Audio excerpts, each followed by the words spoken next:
didn't press the right button, so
that's more like it. What's up, bud? How are you? All right, man. I'm a damn amateur, it looks like. Well, definitely around here. Nah. Welcome, everyone. Big shout out, and again, another big thank you to the great Loki from the great channel Loki's Mornings of Mischief. He is the god of mischief, after all. I just left his stream. He's still doing a great stream over there. Please go to his channel. He has a landmark. He is also relatively new at this, not as new as I am on YouTube. But he just hit 1K today, 100,000 today in subscribers, thanks to a nice little joke from Az and Gary there on their bagging and boarding stream this morning. And I thought that was very nice. And we have some friends already here that have already popped in. I can see some. Tim Hayes, thank you for being here. Mark C, the great Mark C, as he is referred to by Doomcock, and Gary, and all the others, and anyone else popping in who is not acknowledged yet. Thank you for being here. We'll acknowledge you as we go along. Clobberin time issue number 17, actually 717. But we're brand new here at YouTube, as many of you may know. Actually, we got to the 100 mark today on subscribers. Whoopee, 100 subscribers. And that was thanks to my good buddy at Latino Slant, the great Paulie, whose show I will be on Thursday night. I broke the 100. Thank you, Mark C. Absolutely. I'll be on Paulie's show. It was on the other night, really late, and I had a great time with him there, and I thank him for it. And I will be on Paulie's show again Thursday night, Latino Slant, it is called, and he likes to geek out Latino style. And he tells me I'm Latino, and I think I might be, because I don't know what I am other than just a big, fat, globby geek. But, Captain Trek is here. Zathras, a Babylon 5 fan, I see. Good. Now, that's what Zathras means to me anyway. I got that wrong. Juan R. And anyone else coming in here, I do appreciate it. It is great to see you all tonight. And I am thrilled. A little bit of a backstory on it before I introduce our esteemed guest. We have been pals for almost a decade. He's put up with being friends with me for a decade. That means he is truly a saint. And he's a wonderful friend of mine, and he is my go-to guy. Well, damn it, Mike, you're my go-to guy on a lot of things, so I'm not going to just say one thing. But Star Wars in particular, because it's the first thing we ever talked about way back in 2011 on my Clobberin Time Blog Talk Radio podcast, on which I was on for 11 years, incidentally, and did 700 episodes. Yep. And then yeah, well, there you go. There he is, Paulie. I'm sorry, I'm going to do it to you every time, Paulie, because you deserve it. Hey, oh, Paulie. And you really brought it on yourself the other night when you were playing those Rocky clips. His name's Paulie. You're going to get, oh, Paulie. Oh. Sorry. Stupid, but it's just the way it is. Good. I already got a watch. There you go. Tonight with me is the master of Retroblasting itself. And by the way, the Retroblasting is a great YouTube channel. If you look down, I've got a link to it down in the description. But if you have not subscribed to it already, I don't know what you're doing with your life. Mark C says, "Hail, Michael Retroblasting." Mark C, of course, is not only a very good longtime friend of mine as well, but a big a fan of your channel. Who, well, you know, Mark C. He's always in your Oh yeah. live stream. Yeah, and I think it's worth pointing out, Mike, that we met over a year before we even started Retroblasting. At the time, I was still trying to do that Star Trek season 5 thing that never got off the ground. I still love it, though. I love it. I do too. I love it too. Every now and then I'm tempted to just like throw everything over my shoulder and keep doing it just for the kicks, but I got to pay the bills, so I can't. But I want everyone out there to know that when I met Mike here at Clobberin Time, we were obviously not on Clobberin Time. We were at Dragon Con when we met. He was already a veteran podcaster that had gone on. He started before YouTube had ever begun. Like he was already very much in the game on this, and so I'm just so excited that your platform has shifted over to YouTube, where we can all kind of, I don't know how to describe it. It's like when you found out that you had, Black Lion and Green Lion, but your friend across the street had Red Lion and Yellow Lion. And so like, it's like, oh, we can finally form Voltron, so for like the longest time, I was the kid that had like parts of Lion Voltron, and you were like this kid that had parts of Vehicle Voltron, and we could play together, but we could never combine, we could never combine forces. So this is cool. Well, dude, I appreciate that. Like I say, it was around 2000. It was right after we met at Dragon Con. We talked about it, and I just, I was so impressed with your knowledge of Star Wars, all the research you've done about it, that you came on the show, and you have been on many, many, many times over the years, and I appreciate it. There was even a time there when we did like a regular show that was in conjunction with Retroblasting, if you remember those days. And Melinda, my wonderful friend Melinda, who I love you, Melinda, if you hear this. If not, Michael better tell you I said it. But we all did some shows together, had a lot of fun, and then you have been on, and because I know you're a busy dude. I'm not a busy dude. You are. And you have always been so nice to come on when I asked you to come on. And man, it's always so much fun for me, dude. It really is, because your stuff for one thing, and that's one thing about geeks. It could be a geek topic that you don't know much about, for example, and you could hear someone talk about it and get a sense or a vibe that that guy knows his stuff.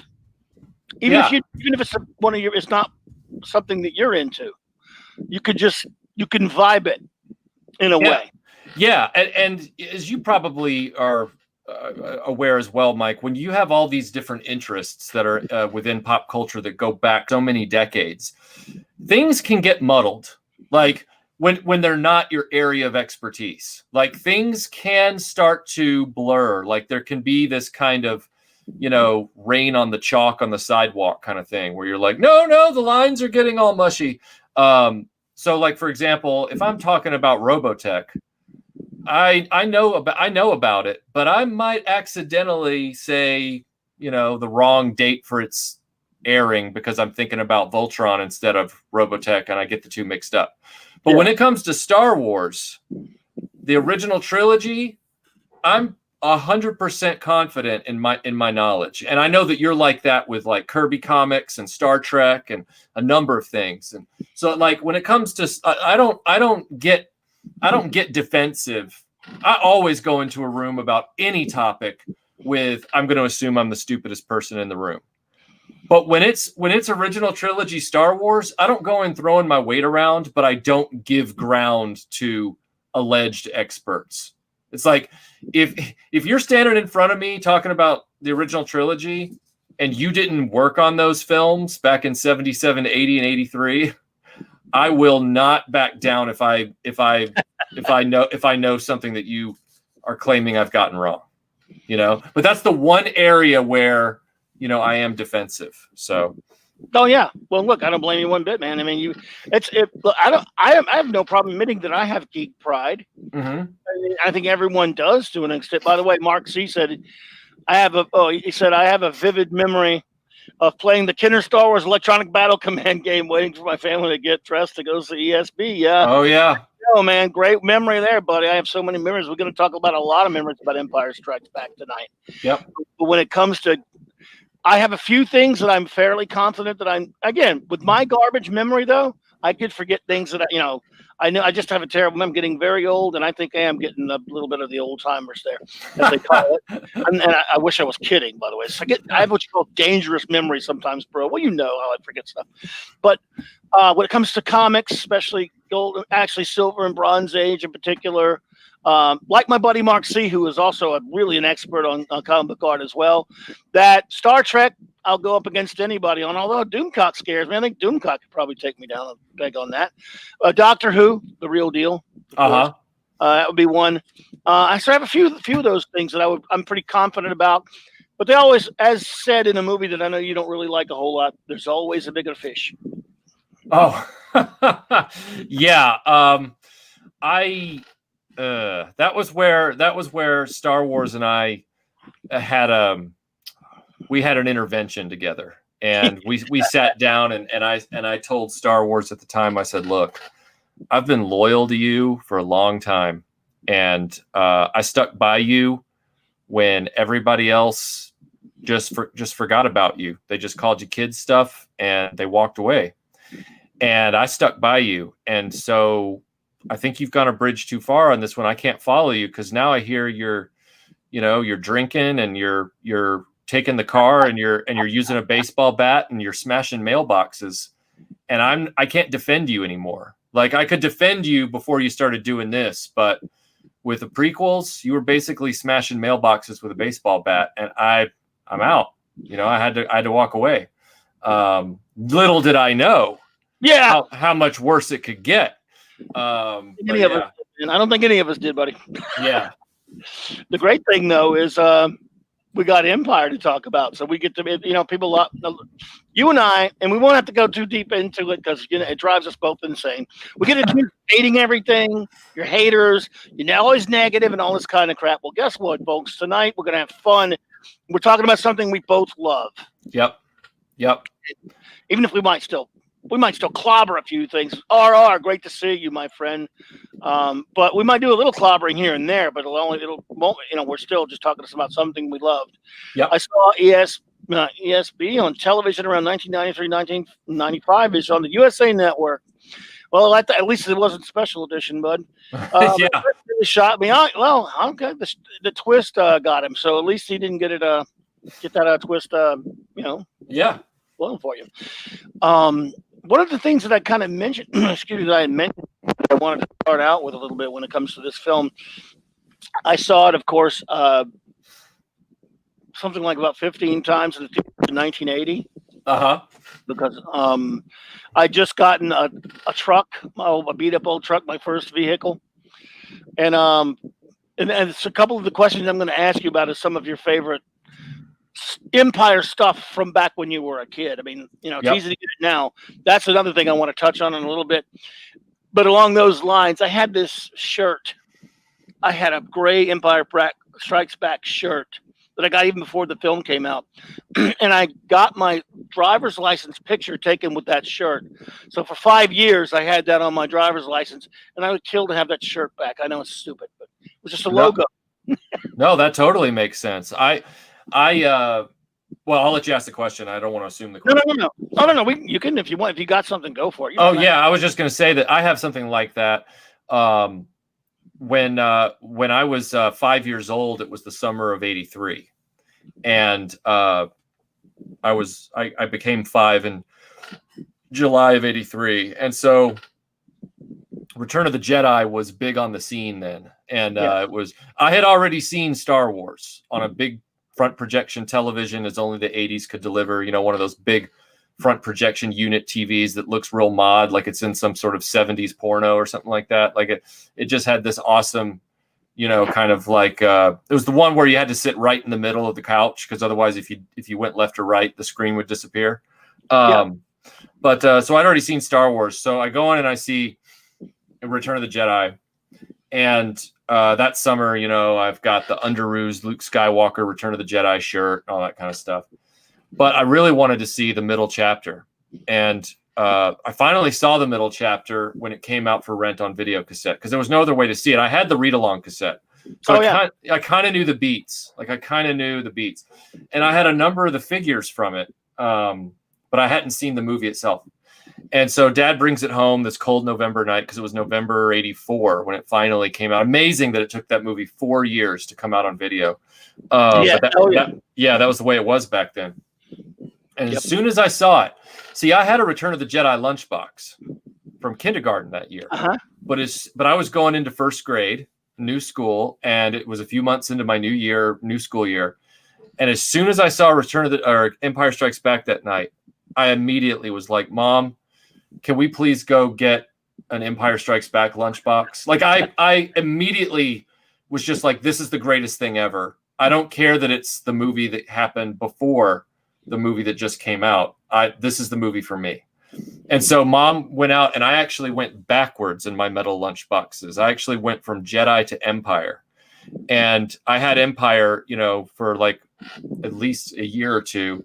And then it floated around the garage for a while. And then when we moved to England, my dad he didn't get rid of my toys, but he got rid of those. And so, like you with the shirt, I made sure to track down an Empire Strikes Back lunchbox. And the nice part about it was my dad in the 90s kind of heard about the fact that I was very aware that he'd thrown away my Star Wars lunchboxes. And so like Christmas of 95 or 96, I think it was, he found at an antique market these mint condition versions of all three. Nice. And so I have them above my computer here where we're talking. So nice, man. We all have memories like that. Good God. It's just, I'm glad you got those, man. I would love to have that stupid shirt back. Yeah. But, one of the things I kind of want to do, because I don't know, obviously this is the 40th anniversary. I know a lot of people have probably done shows talking about it, but I don't know if this gets talked about that much. I could be wrong. But since we are also a comic book channel, Eris of Chaos, I'm sorry, my dear, lovely friend Eris of Chaos is here. Thank you for that. Appreciate it. Thank you for that. And of course, I don't know if I said it hello earlier to you, but Captain Trek, it's an honor to have you here as well. Zathras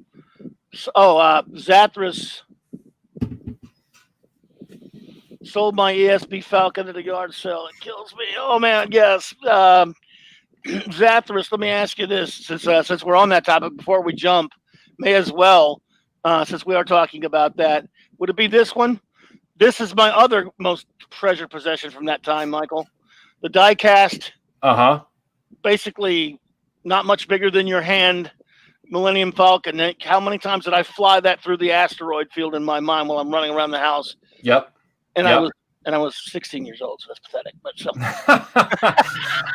well, I'm sure he's referring to either one. He's either referring to that one or one of two others. If it's the Kenner action figure one, then that means he just remembers getting it in an Empire Strikes Back box, but it was the same in all three different boxes. So they just kept the Millennium Falcon out the whole time the movies were out. Gotcha. So Kenner would just rebrand the box, but the Falcon was still basically Star Wars oriented, smuggler compartment, training remote, all that jazz. I love it. But if he's talking about the actual Kenner vintage Empire Strikes Back Falcon, I hurt for him, because it could also be that he's talking about the Kenner Micro Collection Millennium Falcon, which I believe was either a J.C. Penney or Sears exclusive for the Micro Collection in '82. It's smaller, but it's very Empire Strikes Back specific, with the opening hatch for Lando to come up and rescue Luke off the top of the Falcon, and some other features like that. And that hurts if he lost that one, because that one's very desirable now. Oh God, yeah. Again, that's good Lord. Yep. I wish I still had that sucker. And I don't know. I don't know, by the way, which one mine was, but I did love it.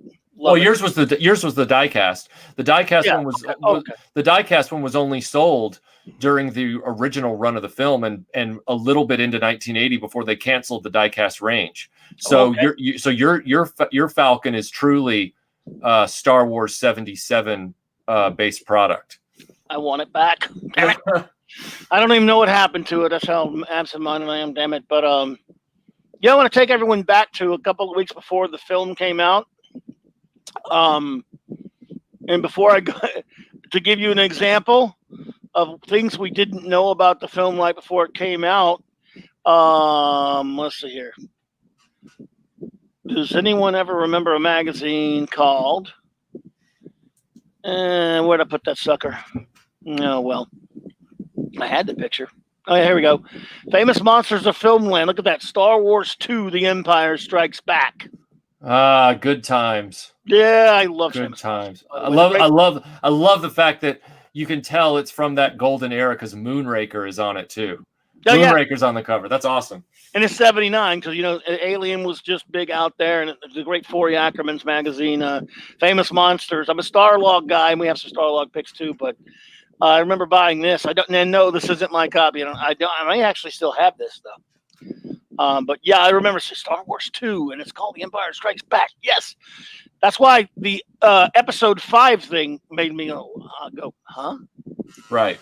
And to take you all back to a little bit before, before the film came out, and I don't exactly remember how many weeks it was, but it was way before it, because this was a thing. And incidentally, this dovetails into my next topic, which will be Saturday night. The great Mark C. and I will be talking about something, a lost art. And since this is a comic book channel, it makes sense, and that's why I'm going to put this back up here. A lost art, the comic book movie adaptation. Remember those?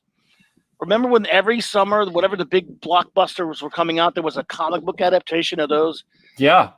And you had to oftentimes they were in little mini series where you had to buy like the 4 issues over like, you know, a 2-month period or something like that. And Marvel did this, though.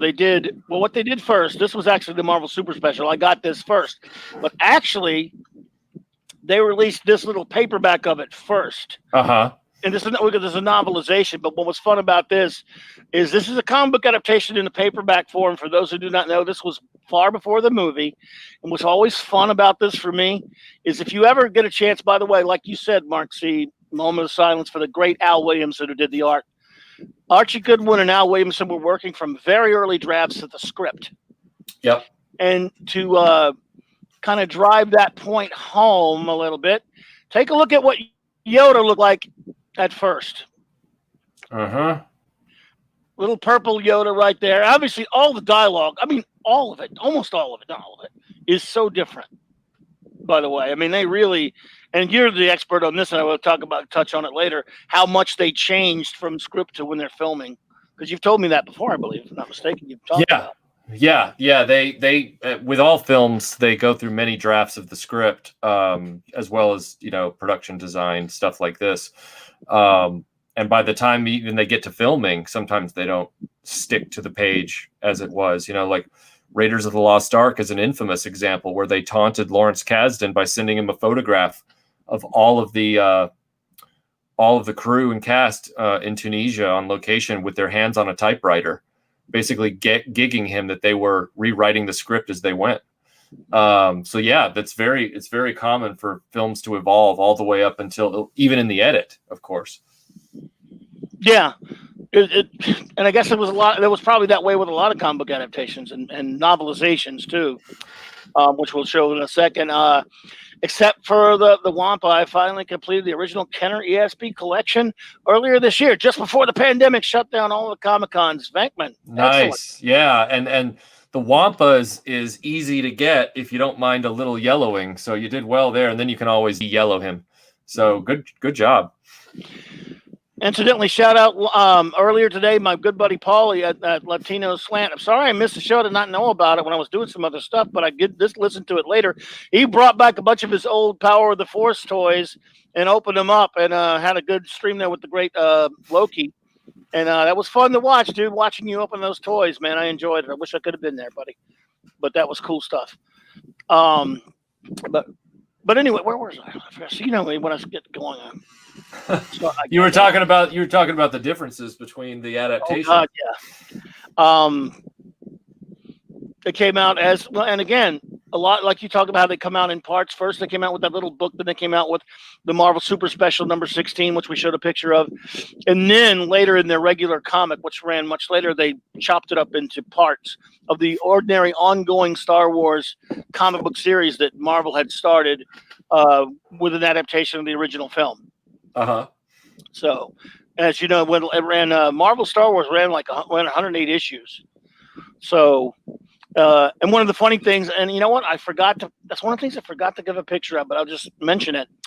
As you all know, there's a line in Empire Strikes Back when Leia, at the very beginning, when Leia is telling Han he thought he was decided to stay, and remember he says, "Well, the bounty hunter we went into on Ord Mantell changed my mind." Ord Mantell. Yep. That's in the comic book before the movie came out. Nice. At a Carmen Infantino last panel thing, they show just this very short panel, a very short thing with Han Solo gunning down some alien bounty hunter, and basically says you're one a man Solo, something like that.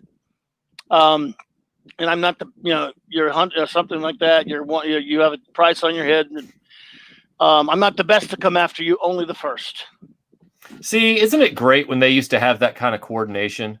Like when they knew like we can roll this right up into the launch of the film sequel. We can coordinate it. I love that. I love it. They did, and that's a good point you make. By the way, here's a picture of the novelization, again released well before the film. Back then, for those who don't know, it was not uncommon for the novelization. I don't even know if they even do novelizations of movies anymore. And it might be also a lost thing.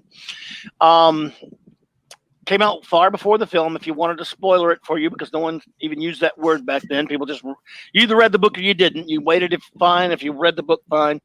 We don't need to go too far into Donald Glut here, but that was a guy with a weird past later. Yeah, later past, I should say. But that novel came out around the same time as the comic book, again, which came out before the film. Now I bought the novel, didn't read it.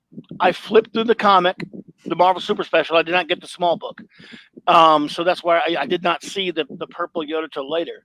But I flipped to the book, and again, I love Al Williamson. If you could look at some examples of how different the dialogue and a lot of things are. He was always a very static kind of an artist. He was, but I love him anyway. He was a great artist. But his,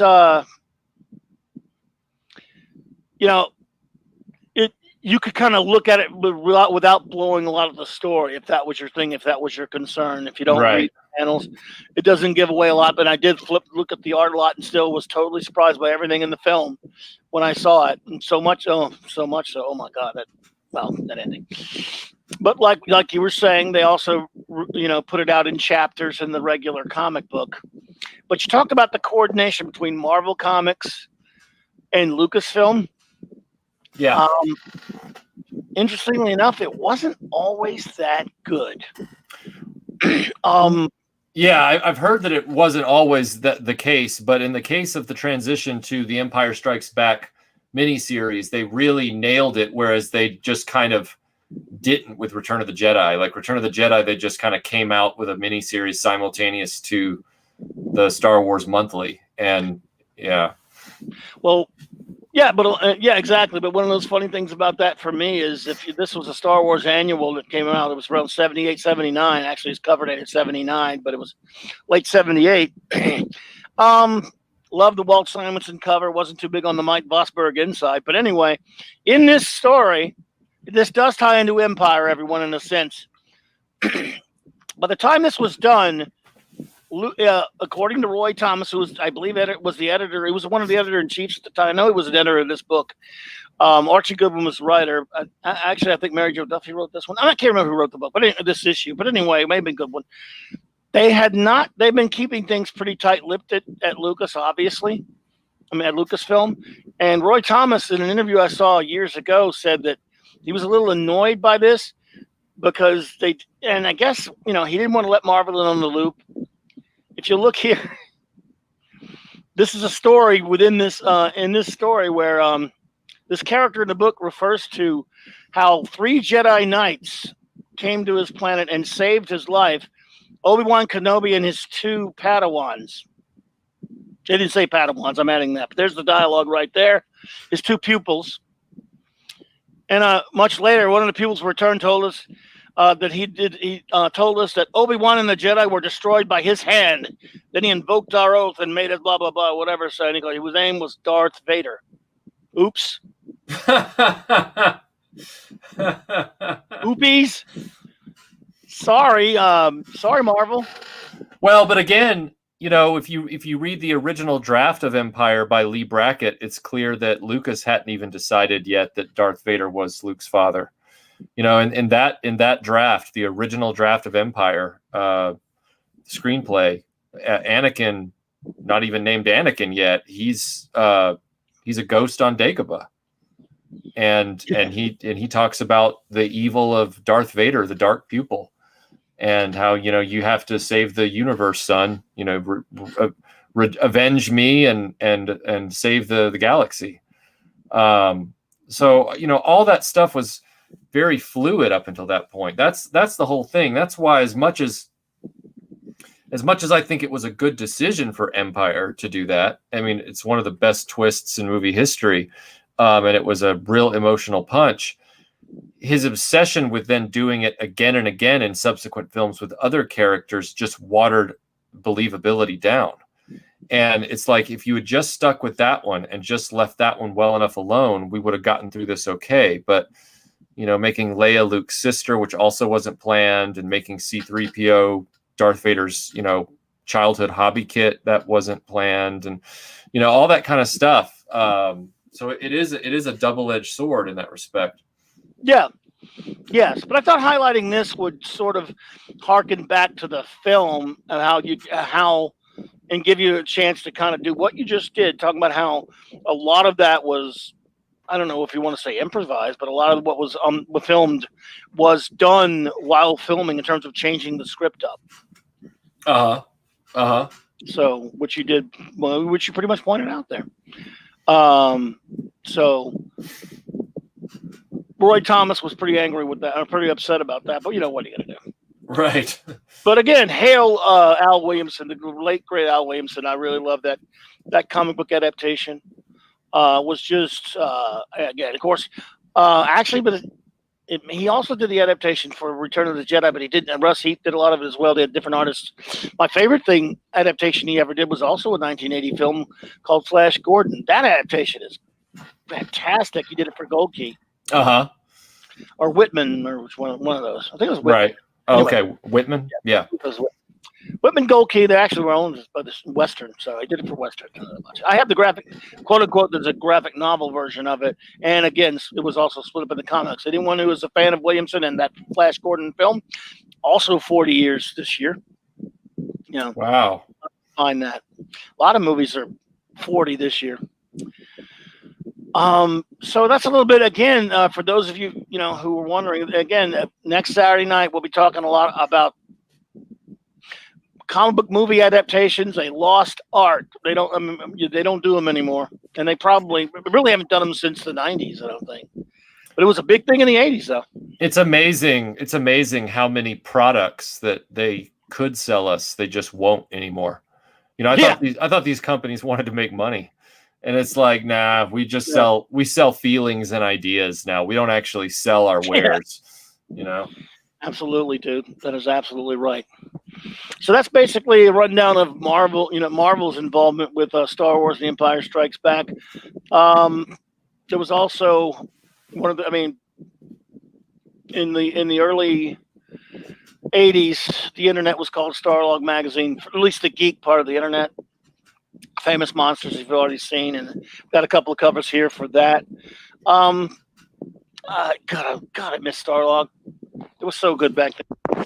Starlog was a great magazine, and I still have a few issues of it floating around here. I of course was a little late to the game with Starlog, but it was still very much in print when I was of age. It's too bad that publications like that aren't around anymore. There was actually a Starlog store in Atlanta. Really? Underground Atlanta had one. By the time we got to go to visit it, it was closed down. We didn't get to see it, but there was and I think there may have been one in the UK, if I'm not mistaken, but I don't know. Oh, that would have been awesome. Store. That would have been great. That would have been great. Oh yeah, I still have all of mine from like in the issue 30s or something like that, and a few before it. I had number 1, which is pretty up there now. It's got the Star Trek cover, but I gave it to a friend of mine. It was a present a long time ago, but still have a bunch of them. Love Starlog. You know, these cover. Back somewhere in the 90s when they did an anniversary issue of Starlog, they did this fold-out cover with all the covers. And I'm such a ridiculous geek, dude. I was looking at these covers, and well, memories do this. Memory berries, as they say. Memories do this to you. When you see something that jogs a memory, it makes you think, harken back to a certain time in your life. When I look at Star Wars covers, especially back then when the memories were fresher, I would remember all these different times. You know, if you collected Starlog, you had to go to Walden Books or B. Dalton's. Yep.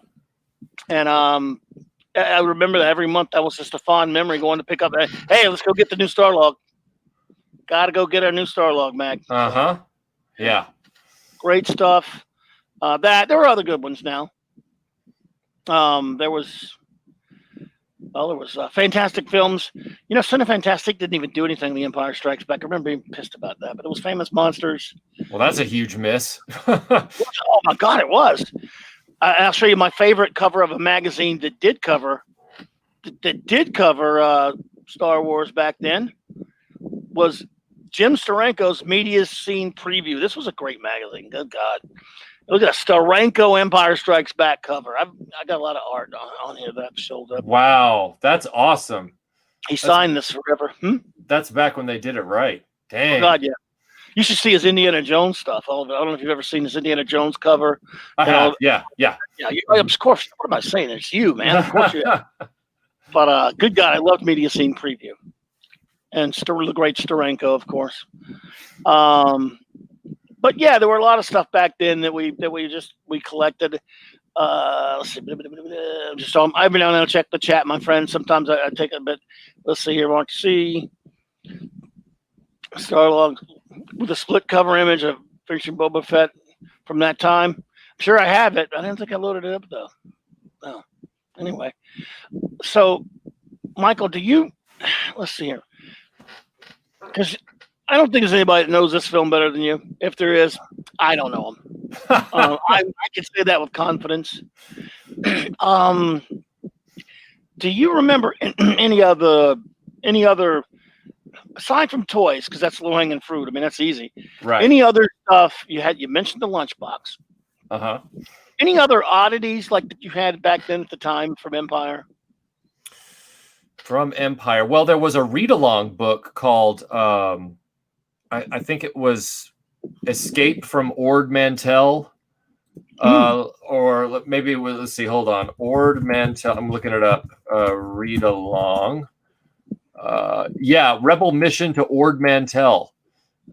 This was a vintage read-along cassette that was brought out at the time. Nice. Yeah. Now I did not have it. I wanted it, but I never was able to get it. Another oddity that I'm trying to remember. One of the big things that came out during the Empire run of Star Wars collectibles and extended on into the Return of the Jedi run, I believe, was the Star Wars branded shampoo bottles. Star Wars shampoo, because the Luke Skywalker shampoo bottle is Luke in his snowspeeder outfit with the grappling hook gun that he uses underneath the Adat Walker, and so it's very Empire specific. And I still got my shampoo bottle of that I've had since I was a kid. From that, trying to think other Empire related stuff that's from that time that would jump out at me. Well, Empire was also, I know they all had trading cards sets. Matter of fact, our buddy Timothy Ward just mentioned them, and I was ready this time. Yeah.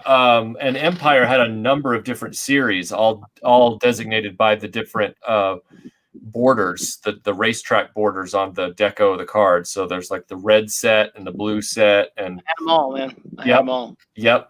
God, I wish I still had. I love these things. I freely admit that I have a hand-picked set of each one of those in like a binder that I just bought from a guy because I didn't want to go through the headache. This is obviously in the aughts during the eBay era. I didn't we didn't have that option back in the 80s, but yeah.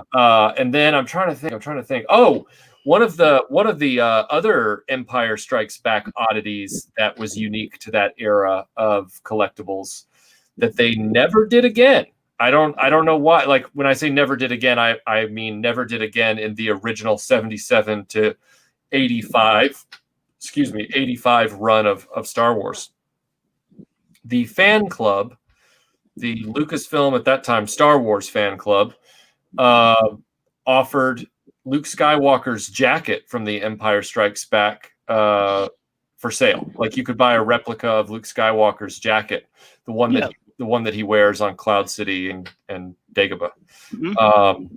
So that, you know, and I didn't even know about that until I was like an adult, like a teenager, or maybe even in college. I found out that had been a thing, and I was like, well, my parents wouldn't have been able to get that for me because I'd have been 2 years old at the time. So there's no way they would have known about that. So I forgive them. But if I'd been just a few years older and I'd found out that I didn't get Luke Skywalker's jacket and I'd missed it, I'd have been ticked. So. Wow. Well, it's yeah. Good God, man, that would be amazing to have. Yeah. Dude, that would be fantastic. Mm-hmm. I had all the cards. Oh God, I hate using the word had. Randy Ingenero, my great old friend, pop-up book. Yes, I wish I got the picture of the pop-up book, but I did not think of that one. I know you had that one. That was cool. Absolutely. And my buddy Paulie, he had the shampoos that you mentioned. Oh yeah. Oh man. Yeah, they kind of the shampoo bottles limped into the Jedi era with Jabba and an Ewok, but like it was the Luke Skywalker snow speeder gear bottle that really, you know, sold it for me. Oh, Mark C says the official Empire Strikes Back souvenir magazine was amazing. Yeah, in high school, a friend's father gifted that to me in mint condition.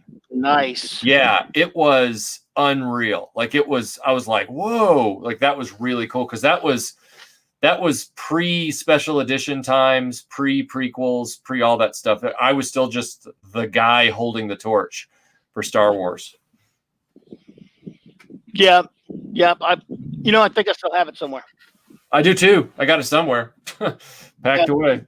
I've got the People magazine cover with the cast on there, with Billy D and Mark Hamill and all them in costume. And it's like Empire's Fab Four or something like that.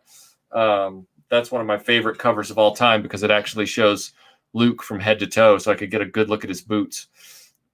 Oh, yes, because you have, of course, for those who do not know, have cosplayed that Luke. I have, and if we had a Dragon Con this year, you would have finally seen the ultimate finished off rendition of it, which, you know, costumes go through phases when you're really working hard at them. And I finally have his correct footwear. So I would have killed to have worn that again, you know, before I get super crusty and old and just look like, you know, an old man in Luke Skywalker clothes. So that'd be a long time, brother. Don't you also have the Hoth Luke outfit as well? Yeah, I have the Hoth, what I love to call the Hoth hat, which is what Luke and Han both wore, just with different configurations. Luke wore his with a scarf and Han didn't. He had a hood on his coat. And then I have the Columbia sportwear Luke and Han jackets that they came out with a few years back, that are actually really nice. I mean, they're usable nods to the original Hoth costuming, and I think that's really awesome. Nice. Yeah, the Phantom official souvenir magazine. Now, do you mean Phantom Menace, or you mean the Phantom with Billy Zane? I don't know which one. Probably Phantom. Could be either. I love the Phantom with Billy Zane, by the way. Slam Evil. Yes, they're releasing that on Blu-ray because it's tough to get on Blu-ray now. Yeah, I have the Blu-ray of it, but I heard they're re-releasing it, I think. So I think it won't be long. I don't know what they're going to do with it. Now here's something that I had these, and again, I keep using the word had. I'm tragic. I'm sorry, folks. So sad. But still, some fun things. Does anyone remember this? Posters were big. Oh, I have all those. Boris Vallejo Yes. Coca-Cola posters. You have these? Damn, Yeah, dude. I do. I have them. Yeah, I have those. The reason I don't remember having them is because they're still safely rolled up in mini tubes. Nice. Yeah. You're reminding me of all this stuff. It's like, oh, I got that. Oh, I got that. I got There were that. 4. Uh-huh. I am not mistaken. I think 4. That one, of course. This one with Luke with his red lightsaber. Yeah. Oops, Boris. Oops. When I was looking for these, by the way, I always loved the Brothers Hildebrand original Star Wars poster. So I tried to see if they did. I didn't remember if they did anything on Empire or not, and I don't think they did. But I wasn't sure, and it would be a shame. It would be nice to have seen them do something for Empire. Uh-huh. But these were Coca-Cola. I had them. Oh man, and I'm glad you still do, brother. Oh yeah. I tracked them down back in back during the right up against the 30th anniversary of the film. I was trying to track this stuff down, and I got a lot of this stuff. That's when I got the trading card sets and these posters and a few other things. And I almost had an original press kit, a complete original press kit, but I got outbid. So yeah. Nice. Yeah. Nice. Do you have Mark C asks, do you have any of the Burger Chef Star Wars posters? I remember Burger Chef, but I don't think I got the posters. What about you, Burger Chef? I have all of the glasses, but I don't have the posters, I don't think. I've got the Boris Vallejo Empire posters, but I don't think I have the Burger Chef posters. I just have the glasses. So nice. Mm-hmm. Well, one thing I do still have, battered, beaten, but not bowed, that I'm very happy with, and I've told you about this before. Well, and there are too many places. In the Ralph McQuarrie Empire Strikes Back portfolio. Oh, that is nice. That's very nice. They're like something like 18 plates or something. Yeah, I remember, you were talking about B. Dalton, and I remember going into B. Dalton one day, and they had a book. This is in the 80s, of course. They had a book called The Art of the Empire Strikes Back, and I begged my parents to get that for me for like a birthday or something. And I think they got it for me for like that Easter or something like that. That one. Yep, that's the one right there. Yeah. You submit this. I got it for a birthday, my 18th birthday. I've still got it, and nice. That book is bad about, I guess, the binding. The binding loves to start separating, and the pages start to fall out. But I still have all the pages. Just like 2 or 3 in the middle have separated from the binding, but I've still got it. The original mint Art of the Empire Strikes Back. When I say mint, I mean all the pages are there. And this is the best cover for that, by the way. The new cover sucks. Yeah, the new cover's horrible. That original cover is so just gloriously like dignity disco. Like there's something about it. It's like it's disco, but with dignity. Oh, this McQuarrie, Ralph McQuarrie was brilliant. Oh my God, I love his stuff. Yeah. I love this portfolio. It's been floods, things like that. It's still in okay shape, but it actually got a little water damage on it at one point, unfortunately. But it's still, that's the one thing I've been able to keep over the years. I got it when it first came out in I got it as a present. I think I got it for a birthday present, actually, if I'm not mistaken. Been a while, and God, I love it, man. And yes, when I croak, dude, it's already in my will. It goes to you. I know you'll take care of it. Yeah. And but yeah, look at this is beautiful stuff. Good God. Oh yeah, that's awesome. Just man. Oh, just good God. I love this one. Oh yeah. I love this one. Oh, good. Well, I love them all, man. So yes, yeah. And not only that, I pulled up a lot of some of the posters. And this, by the way, this is not even the tip of the iceberg of how much Empire art there is out there, posters and whatnot. Oh yeah, like I had as a kid, I had the Empire Strikes Back bed sheets. I've still got them, the ones I had from when I was a kid, and they had different varieties of bed sheets. Mine were the ones that were dominantly blue with white logos, and they had the characters all painted on them. And for some reason, Princess Leia on there looked like my Aunt Brenda, and I wasn't really sure why. Yeah, like the way that everything back then was, I guess the best way to describe it was analog. It was all hand done.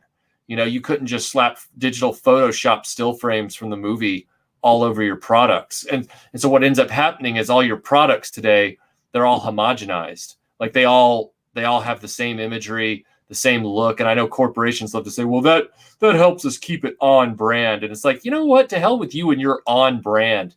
It's more enticing and it makes people want to buy more of your stuff when each piece looks uniquely different from the other. Like, and then there's some real incentive, you know, to go out there and get the artwork for this and get the cover for that and get the, they missed the boat on that so bad. Big time, of course. Wait a minute, are you saying the corporation missed the boat on something? Come on. I know. Blasphemy. Shocker. Yeah, I hear you there, dude. Oh, Mark, thanks for the tip, man. He says, put a towel between the binding and a hot iron. It heats up a react. Oh, cool. I will try that. Well, there you go. Mark, the great Mark C strikes again. Way to go, bro. Appreciate that. Appreciate that, man. So these posters are always fun to look at. Oh, yeah. Yeah. My favorite poster is the Australian one, also known as, I believe, Style D. Maybe it was C or D. It's the one where it's like Luke sort of crouching and the Millennium Falcon is like diagonally dominant in the frame behind him. Oops. I don't know. I don't know if I know that one or not. Oh, it's no problem. I don't know if but I've probably seen it. Man, I was. Oh, you'd recognize it if you saw it. Yeah, for sure. Yeah. This was one I found I've never seen before. That's actually pretty neat. Pretty cool there, huh? Yeah, that's pretty cool. That's probably like one from the last few years, if I was a betting person, but it's still really nice. Yeah, the name looks familiar, but I can't really read it. But yeah, there's some cool. Again, I don't know what these are from, but these are also really cool. Mm-hmm. I mean, well, it's such a great film and inspires artistic creation by many people. Yeah. Oh, that was Darth Vader's lightsaber right there. Whoops. Right there? Yeah, that's Darth Vader's lightsaber. Whoops, whoops. Oops. And I doubt that was done all long ago, so they probably just right. Looked up lightsaber and drew it or painted. That's a great one right there that you just put up. That one's awesome. Here? Oh, the last one. Yeah. That one? No. The one you just put up. Yeah, this one. Yeah. Yeah. Oh, yeah. Good God, man. That's badass. Yeah. Sorry, everyone. I got caught up looking at Empire art because everyone knows the film. Well, I think everyone knows the film. But you know, talking about just the ins and outs of the story and everything like that, which we certainly can do, of course, is done a lot. When people talk about just how amazing this whole film is, and how it blew me away when I first saw it. You touched on how you reacted when you first saw it. Yeah. Go ahead. I was just going to say this film is really the poster child for why it's so important for a director, or in this case, a producer, to have people to check him. And basically what I'm saying with that is this is the movie that proves if you have someone or a group of people moderating you and reining you in and collaborating, you can get a better product if you're open to it. But this movie, I don't think, with a lot of modern fans, I don't think this movie gets enough credit for that. I think it gets lumped in with all of George Lucas's quote unquote genius. And it's still held up as the best Star Wars movie ever by a wide margin, but it's not given the credit as to why it is the best Star Wars movie by a wide margin, if that makes any sense. No, it totally doesn't. You please elaborate, man. That's what we're here for, dude. Well, it all boils down to the fact that you had a reluctant director who didn't think he could live up to Star Wars in Irvin Kershner. He was an accomplished director in his own right, but Star Wars is such a unique animal. And Lucas wanted him. And then, of course, you have Gary Kurtz, who was the producer on Star Wars and the producer on Empire. And he and Irvin Kershner and the actors all took their jobs very seriously. And while Lucas was back in the United States most of the time, acting as executive producer with the suits at Fox. They were trying to make the best movie they possibly could, and they were rewriting the dialogue. They were redoing the lighting setups. They were collaborating with the actors to make the scenes better.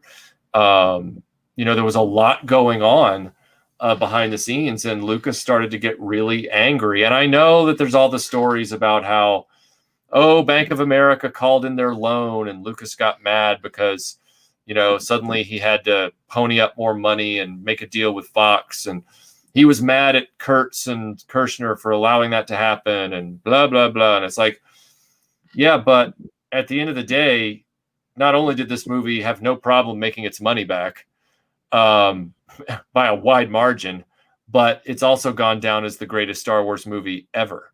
So, I wish Lucas would have learned a lesson from that. And I'm not trying to bash on Lucas here. I'm just saying that what I'm trying to do is open up the eyes of a lot of the fans. Because what they do is they lump this movie in with George Lucas's genius. And it's like, yeah, Lucas had a lot to do with it. But this is the only Star Wars movie where a lot of other people had a lot to do with it intrinsically as well. Like, there's a lot of people on Phantom Menace doing artwork and, helping sew costumes and all that kind of stuff. But as far as affecting the story, as far as crafting the story, all of that really ended with Empire Strikes Back. After that, Jedi was just, it was George Lucas's vision from beginning to end, and everybody was sort of a puppet that he utilized to get his vision told. Empire is a different animal in that respect. Yeah, there were script doctors on the original Star Wars, and that helps a lot. Star Wars is a great film. Empire, though, was almost creative mutiny. Like, it was almost borderlining on mutiny as far as what Kirshner and Kurtz were able to achieve. So, yeah, well, you're right, and look what happened. Yeah, it was wonderful. Yeah, it was my favorite. Well, it's my favorite movie of all time. Same. It depends on what side of the bed I wake up on in the morning. It's either this or Lawrence of Arabia. So I just put the two of them on the shelf together and call it a win. Well, there you go. I have the same problem with this and Superman the movie. And kind of Raiders of the Lost Ark. I vacillate, but I kind of keep Empire at the front because I don't want to choose. I hate to choose between them all. Right. So I kind of put this at the top just to settle it. But yep, it's tough for me to choose. And it's all an emotional. And I say the word favorite for a reason. It's an emotional choice. Because I'm not a film critic nor film historian, so it's just what I love, what means so much to me. Like our buddy Mark C loves the first Star Wars film the most, and I can't argue with that at all. I love this for my top 5 as well. And if that's some people like that better than Empire, and there's nothing wrong with that at all. I love the film. But for me, it's just this one. I don't know, man. It's just that's like Melinda. She tugs at herself. She'll say that Star Wars is the best one because it was the first one, and it made all the others possible. But then she admits that all of her favorite moments are from Empire. So it's this kind of like, I look at her and I'm like, so isn't Empire your favorite? She's like, but I don't know. And I'm like, It's not easy when you get those favorite things. Yeah, because part of that, when it is something is a favorite, that is an emotion in a sense. So, Venkman, I would have done the same thing, man. I've got my original CBS Fox Empire tape too. I would have broken that VCR into pieces before I let that VCR eat my tape. Yep, I still have mine. And I still have, it's. I think I told you this the other day. I went to see Empire at the theater, and it was like I said, it was the poopy special edition, and it was annoying because I hate the special edition. But I did not want to die with the last thing I saw on a big movie screen with the name Star Wars on it, silly though this is, to be the filthy Last Jedi. Right. Yeah, so, even the special edition of Empire is far superior. All the special editions, far superior to anything that filthy Disney did. Oh, yeah. I mean, for me, the last Star Wars movie that I saw in a theater was Rogue One. I haven't seen any of the others in a theater since then. And I, you know, I'm not a fan of the special edition by and large. What the special edition proved at the time it came out in '97 was, and I think I've told you this story before, was that I was finally able to walk into my high school my senior year. That was my senior year, and look at everybody and say, you know, how many of your favorite movies got re-released 20 years later and they're the #1 movie in America again? No? Oh, Dirty Dancing didn't get re-released? Top Gun didn't get re-released? Oh, that's too bad. Hey, look, my movie got re-released. My movies are #1. Suck it, y'all. And it was just real validation. It was real validation. Well, there you go. Well, yeah. Oh, yes, indeed, man. It's wonderful. Oh, good God, dude. I still love it. I can't, and thanks to you, I got a nice copy of it. You know, which I still watch, dude. That was a long time ago that you made that copy for me. So. The reconstruction with the I believe that's what it is. Empire the Reconstruction, where it's all 1980 correct. Yeah. That's you, man. I've heard that these specialized editions are nice. I have not seen those, but I hear those are nice as well. They are. Although I would really prefer that they get done with the 4K 77 version, meaning the 4K 80 is what they would call it. They're working on that one. They've done Star Wars and Jedi, but Empire needed the most work, and so I'm waiting desperately for the fans to get done with the 4K 80 project so that I can have that in true 4K style. I mean, I need to send you a copy of the 4K 77, Mike, because it really is. I mean, the Harmy special editions are a beautiful sleight of hand. Like, you can't see the seams. I'm not even saying that there's nowhere in the Harmy despecialized versions that you can even see where he's, you know, futzed with things to make them, you know, theatrically correct again. So he's done amazing work. But you're always aware that it's a simulation. Like, it's not the real deal. And the 4K 77 is such a joy to watch, even with its, you know, its print grain in places and just a pockmark here and there. You know, they've cleaned them up pretty well, but even with all that, the organic experience of it taking you back, it's to the point where you're watching it and you realize you're not even about to worry if there's a special edition change, you know, like, cause you just feel it in your bones. Like, you know, this is the real thing. Nice. Yeah. To have a 4K player and all that stuff. Oh, but the beautiful part is they've done Blu-ray down samples of it. So you can watch, so you can watch the 4K 77 in 1080p, which is just as good. I mean, there's nothing. It's just them taking their 4K scan and making it accessible to people that don't have a 4K TV, and it's beautiful. Oh, okay. Yeah. Oh, that's great, dude. Yeah, that is great, man. I would love to see that, but like I said, I'm very happy with the one you made me. I watch it all the time, and it's nice, man. It's a great copy. With my crappy eyesight, that's all I need. But man, I'm willing to see anything, though. Yeah, it's. Well, I'll send you the 4K 77 for Star Wars. I'd send you Jedi, but I don't think you want it. Yeah, actually, I wouldn't mind it. I mean, Okay. I'm, I've never really told you this recently, have I? I'm blaming Disney here. You know, I'm the biggest Return of the Jedi basher who ever lived. Right. I've had like a turn to Jesus moment about it. I can watch it and really, in spite of some of the things I hate about it, I don't know why. I feel I get that warm and fuzzy feeling you're supposed to get watching a real Star Wars film.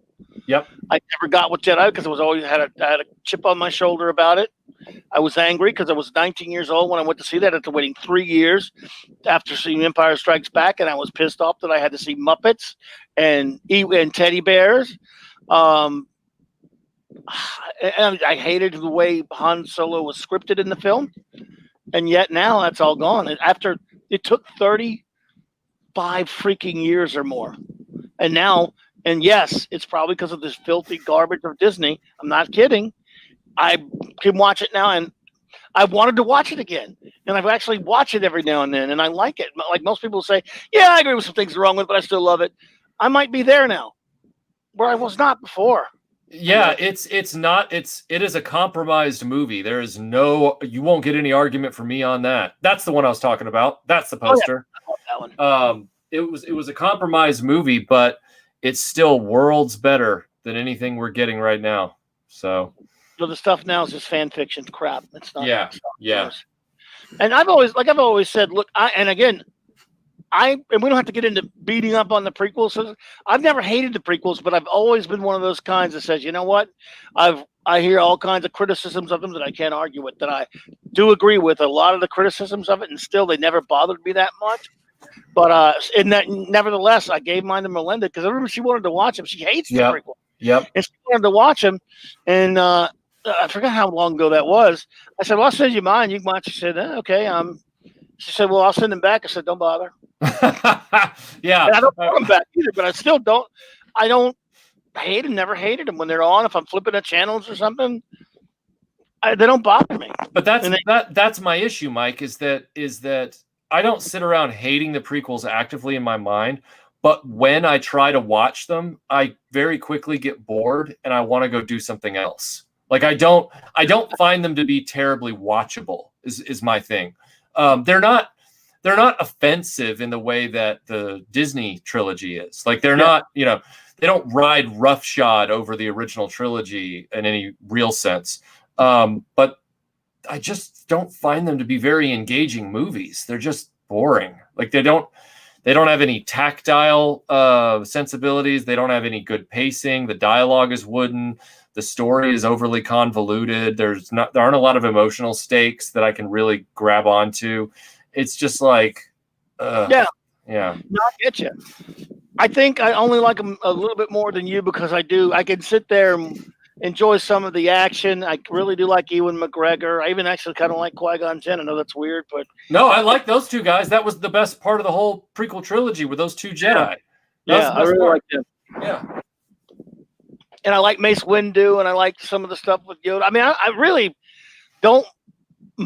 do sort of like some of the action stuff in it, but the story stuff I don't like, and there's of course terrible dialogue. But it always comes down to the script for me. It always comes down to the script, and if the script sucks and I can't get pulled in, then the film for me is a failure. Oh no, I get it. Look, man, I totally get that. Yeah, and again, and it's sort of like, if I'm reading a crappy Marvel or DC comic from an era that still takes place in what, to me, and again, this is subjective, the proper DC universe or the proper Marvel universe, there was a time when I would be really pissed off. This sucks. Art team sucked. I mean, this creative team sucked. I don't like it. But and now when I look back on it, it could be a comic I thought was mediocre or not very good then because of what has happened to comic books over the years, and look at it and go, that wasn't really so bad now. It's terrible that we have to be that way, and not everyone is, I guess, but it's terrible that I'm that way. But I can look at old comic art that I thought was horrible back then and look at the new stuff now, and when I look back at some of the artists I didn't like, and I go, that's not so bad anymore. Look, man, I am desperate to read a Superman comic again where he flies around the world instantly to punch the villain in the back of the head that he was just facing. Like I'm ready for those days again. Like that's what I want, and I don't apologize for that. No, not at all. Look, dude, I'm being simpler than you. I want to see one where he looks like Superman and acts like him. Oh, dude, I'm talking about the Kurt Swan days pre-crisis. Oh, yeah. That's me. That's hell, me. There's another thing. I hate, as much as I've hated post-crisis and a lot of stuff. Now, when I look at some of that stuff, I go, I was pissed at back then. I don't like it still, but man, it's so much better than the filth that they do now. Yep. They're very talented people who are very talented comic book artists right now. They just don't work for Marvel or DC Comics. They're all crowdfunding their stuff now, and more power to them. The art form has changed so much. It's not what it was, and they're no big publishers anymore. They're dying on the vine, and now the people who really care about comics are crowdfunding them, and more power to them, I say. Well, there was this article that came out a few days ago, and it was saying, well, guys, there's a reason that the Timothy Zahn Star Wars novels in the 90s could never be good movies. So it's good that Disney did what they did and didn't do that. And the guy goes on to just talk about all these things about, what makes books. And I'm like, dude, do you understand that film has a long history of adapting books into movies? Like, they change the necessary timelines and structures and this and that, and they cut out the chaff, and you can take that as a blueprint and make a movie. And his argument was all about like, this book could never be translated into a movie, because he's taking it page for page. And I'm like, you really don't know how movies work, do you? Like, you really don't have a fucking clue. Like, I'm sorry, I don't know if there's cursing's allowed on this channel. Sorry about that. But it really drove me nuts, because I'm sitting there going, you're using your platform to spin inaccurate yarns about how books are adapted into films, how films are made, just so that you can defend what's being made now against things that people liked better. And I just have a real problem with that. I sit back and I'm like, oh, that's right. Invalidate something that's superior by using inaccurate, pithy, offhand claims that it's just not possible to turn it into a film. You can turn anything into a film. Yep. That's so true. It's like you know what book is almost truly unfilmable? Dune. They're on their third attempt to make a Dune movie. Well, boy. Yes.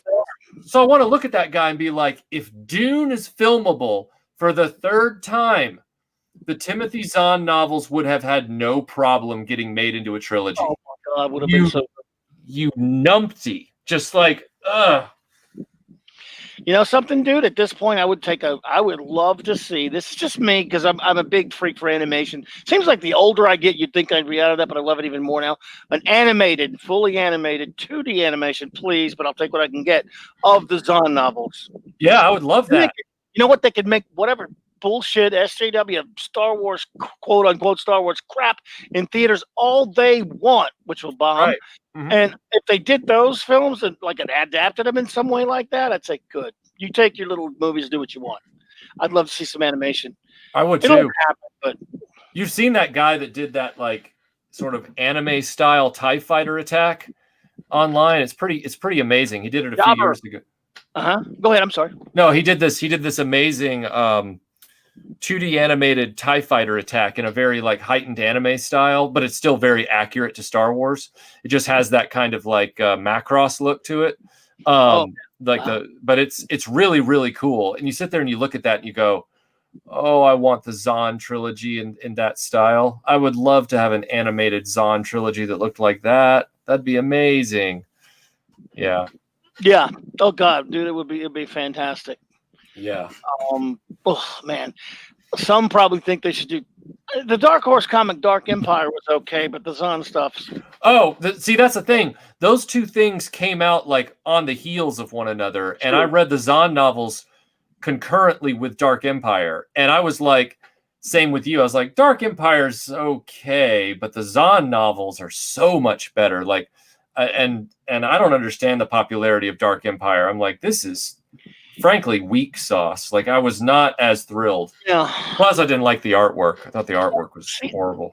I've liked Cam Kennedy when he did Judge Dredd. It was kind of weird, but he was totally wrong for Star Wars. I love the Dave Dorman covers. They're beautiful. They're of Dark Empire for Dark Horse. Those are fantastic. Dave Dorman's a great artist. But yeah, the interior stuff, it never did it for me personally. Yeah. Yeah, the interior's weak. Again, by today's standards, though, it's masterpiece. But yeah. Well, yeah. Oh man, they can't accept their precious sequel trilogy films as widely accepted as they want them to be because there you go. Yeah, Vickman's right. He's right. Let's see here. What's it? Mark C. Hardcore Adventures of Indiana Jones, second cartoon. Well, I'd take that. Too. Oh yeah, a 2D cartoon series of Indiana Jones. That's one that I still can't figure out why they never made an Indiana Jones Saturday morning cartoon. Like I'm sitting there going, you made droids and you made Ewoks, but you didn't make Indiana Jones? Ugh. Like, are you guys idiots? Like, what? It could have been so good, man. Yeah, it'd been great. And even if it hadn't been good, I'd still laud them for the effort. Like, yeah, that's something that should be done. Yes. If Rambo and RoboCop can get a Cartoon, Indiana Jones deserves a cartoon, for the love of God. If James Bond got a cartoon with James Bond Jr., we'll never mention that again on this podcast, then Indiana Jones deserves a cartoon. Oh man. Yeah, well, but didn't Karate Kid get a cartoon? Did I hear you say that? Which I never thought. Yes, Karate Kid did get a cartoon. Jesus Christ. How many episodes? 13. I think it was like a 1-season Saturday morning thing. I think it was about 13 episodes. Wow, I don't remember that one. Jesus. Yeah. Yeah. Talking about that on the stream the other day, and I was like, are you sure? Karate Kid? Really? I knew about the Rambo. Well, I didn't really know about the Chuck Norris one. I didn't forget until you guys talked about it. Didn't you do a video on that? Oh yeah, Chuck Norris. It's a terrible cartoon. Only lasted 5 episodes. It was basically like a mini series type thing, but not really a mini series because they just couldn't hold it together. It was just 5 episodes, and it was really lackluster. Yeah. Well, that's a damn shame, dude. God, what? By the way, I love this. I love this shot. I love Star Destroyers. God, such great ships too. Mm-hmm. But see, the thing is, here's the problem, everyone. I hate to tell you this, but if Ray is piloting this, that Star Destroyer wouldn't lay a finger on him, or Ray would turn around and destroy that bitch.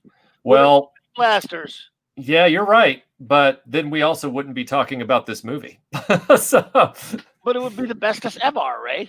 That's true. Mark C. Give it 10 years. Give it 10 years, and there will be more podcasts about barbed wire than there will be about a Ray movie. Hey, listen, we're going to do a barbed wire podcast. I'd have to actually watch it, but it's be more watchable than anything with Disney. Right. Silly. Yes, rest in peace, Joe Ruby. That's true. I talked about that a little bit the other night on another podcast. Co-creator of Scooby-Doo when he was with Hanna-Barbera, and of course, one of the originators of Ruby Spears, who we talked about a lot on our Kirby show the other day with Minimus. Good to see you, Jobber. Thanks for being here, brother. Oh my God, Jobber, you ought to be ashamed of yourself for telling us this. Even Kid and Play got a Saturday morning cartoon. Ugh. Yeah. Yeah. Yeah, I'm waiting for the Retroblasting video on that one, buddy.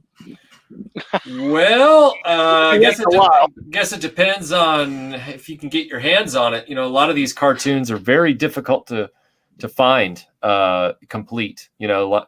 Sad to say that there's a lot of cartoons where the episodes are just missing. No one can find them. Crazy as it sounds, and these aren't like 70 years old. They're just 35, and they're lost. Do you think that this is all from? I guess it's got to be. This dialogue right here is really from the original script, and none of this is in the movie.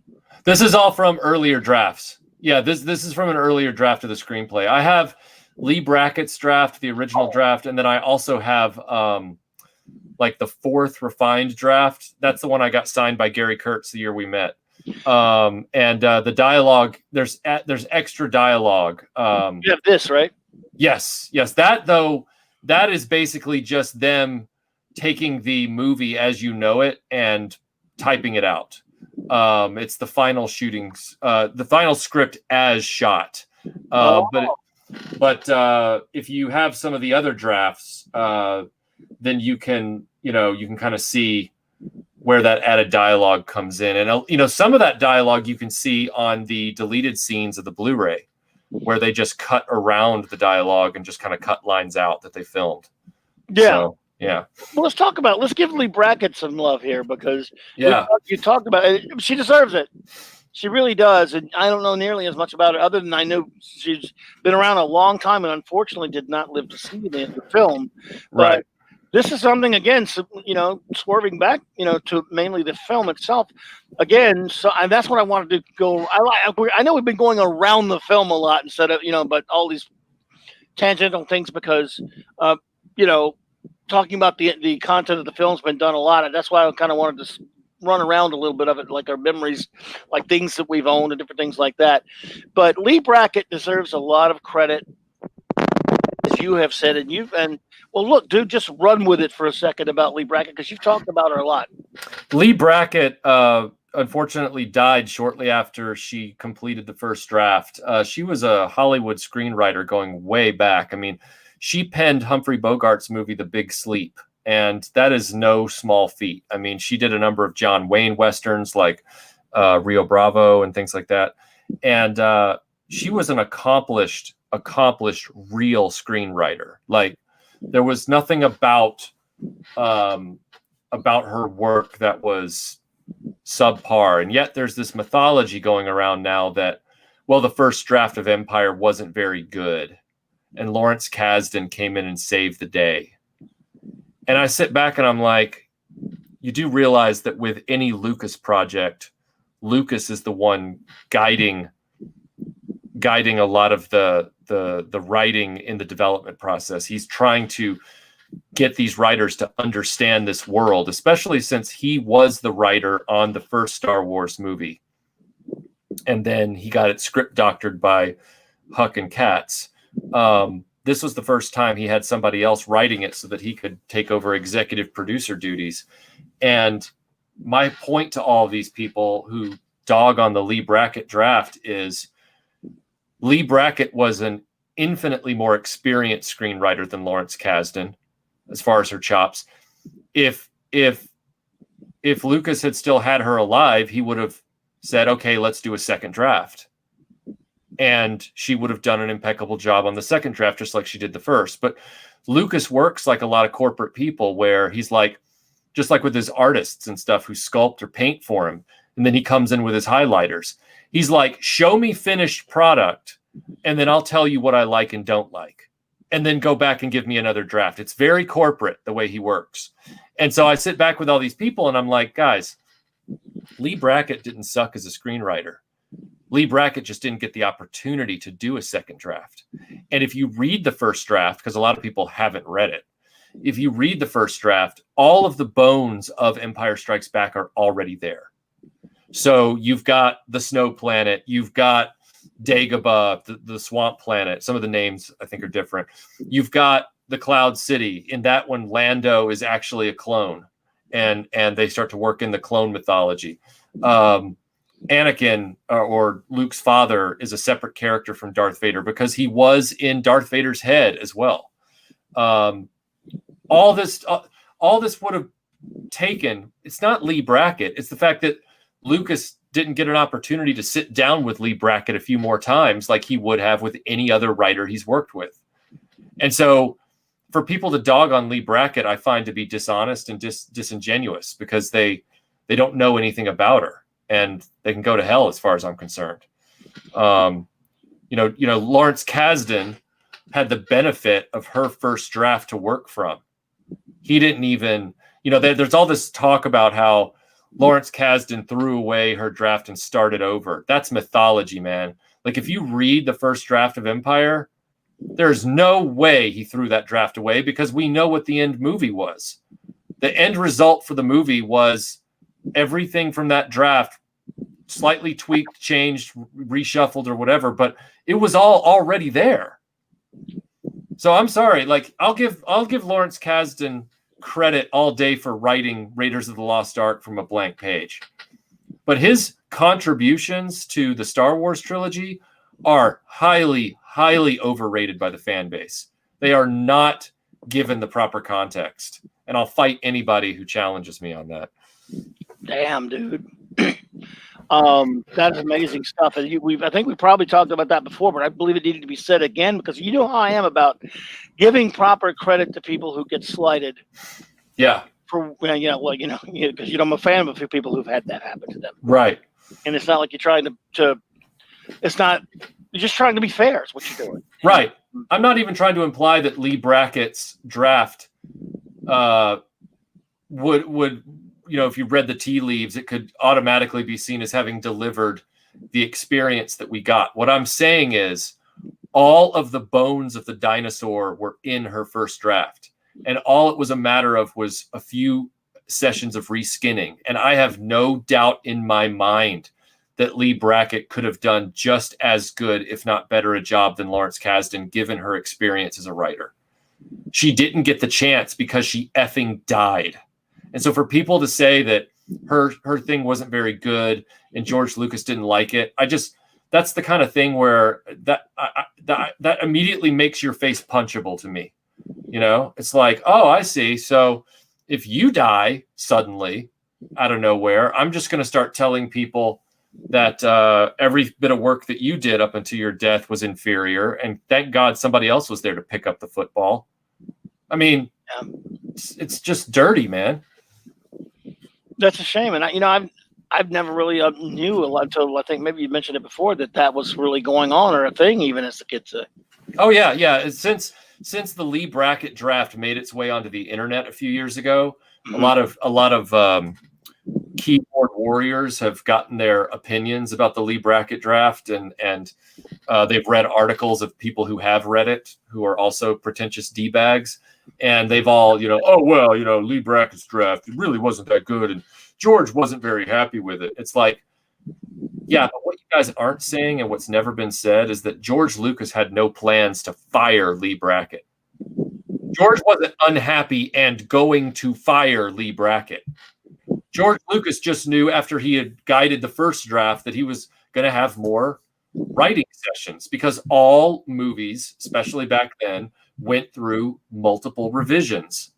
And this movie was going through multiple revisions even during production. Many of them, once production got underway, out of Lucas's control, which ticked him off. But the point is that Lee Brackett is not... Lee Brackett was not a weakness in this equation. Lee Brackett is the reason that this film from the page got off to such a strong start. And that needs to be recognized, and it's not. Well, it needs to be more, and we do it here at Clobberin Time. We salute her. And Lee Brackett was an accomplished writer from decades before this. She was a science fiction writer. But you'll see here some of the titles, some of her books. And not only this, I know you have pointed out, in addition to her many writings over the years in science fiction, being very accomplished with, again, mostly a male-dominated field at that point, really. Yeah. I mean, she had quite a few film credits that I know that you know off the top of your head. Yeah. The Big Sleep with Humphrey Bogart's one of the best written film noirs ever. Great dialogue, hilarious, just great movie. And then she did a number of high profile John Wayne westerns, including I believe Rio Bravo. I want to say El Dorado, but let me confirm that. I think you're right. I think it was El Dorado. Rio Bravo and El Dorado. She did the long goodbye. Yeah, she did the long goodbye. She did Hatari with John Wayne, and then she did a number of other films. But yeah, so I mean, think about that. If you're sitting there looking, you look up Lee Brackett, and the first two things on her movies list are The Empire Strikes Back and The Big Sleep, you're going to have the audacity to say that she didn't do a good job on the movie. No, she died of cancer. She died. You ungrateful wretch. Like, it just blows me away. I don't blame you. I don't blame you at all. And again, look at this. She was an accomplished writer for so long. Mm-hmm. And, you mentioned, by the way, I think if I remember, El Dorado almost felt like a remake of Rio Bravo in a sense, but if I remember right, that's just a multiple revisions, not Last Jedi, first draft, baby. That's so true, Marcy. Well, yeah, look how that movie turned out. You're right, Mark. People like to point out that in the first draft of Empire, there's this very formalized scene on Dagobah where Luke's father's ghost and Obi-Wan and Yoda all have like a knighting ceremony with Luke, where they do the whole thing where they put the sword on his shoulders or whatever, and they have him rise and he's a Jedi Knight, all that kind of stuff. And they're like, it's so cheesy and all this kind of stuff. And I'm like, guys, it was the second Star Wars movie ever to be put on the page. That, like, the writer who was working with George Lucas was the first writer that wasn't George Lucas to write a Star Wars movie.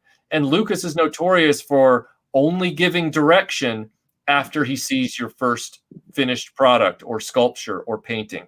All right. So she went into this hearing Jedi Knights, like Knights of the Round Table. Yeah. And ran with some of that stuff. It doesn't mean she'd be unwilling to change it. It doesn't mean she's a bad writer.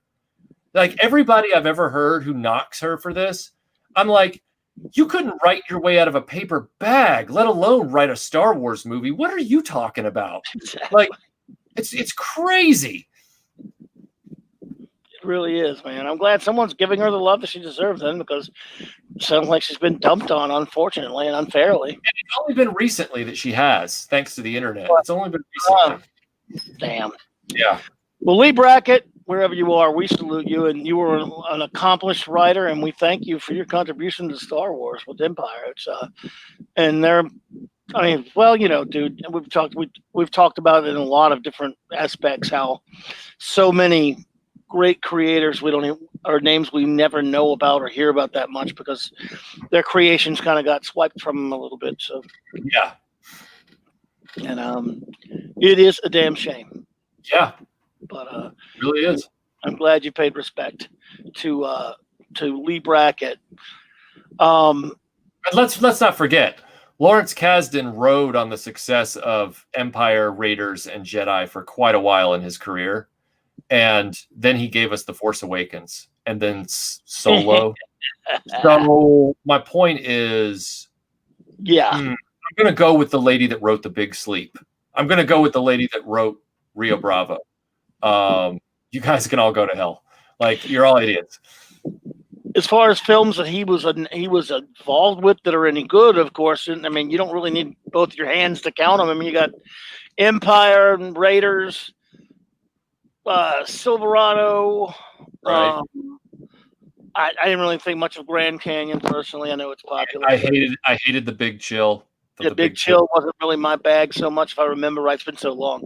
So it's not like we're talking about a guy with this huge filmography that stands out, and which is something you can't say about Lee. No, you can't. Yeah. Her work stands out for sure. Absolutely. What would be something else that about Empire that you would like to talk about that we haven't touched on yet? I mean, go anywhere you like with it, because again, no, and I say it, I don't care what anyone says. Nobody knows this film like you do. Nobody. You mean what kind of direction do you want me to go in? Oh, I don't know. I mean, just really what it means to you, why it appeals to you so much, why it's your favorite Star Wars film. I mean, you can go anywhere really with it. Well, for one, I saw it last. And again, you guys got to put this in context for those of you listening. When I say I saw it last, I was of the era where there were only 3 films. All right. There were not 9 or 12 or whatever it is now.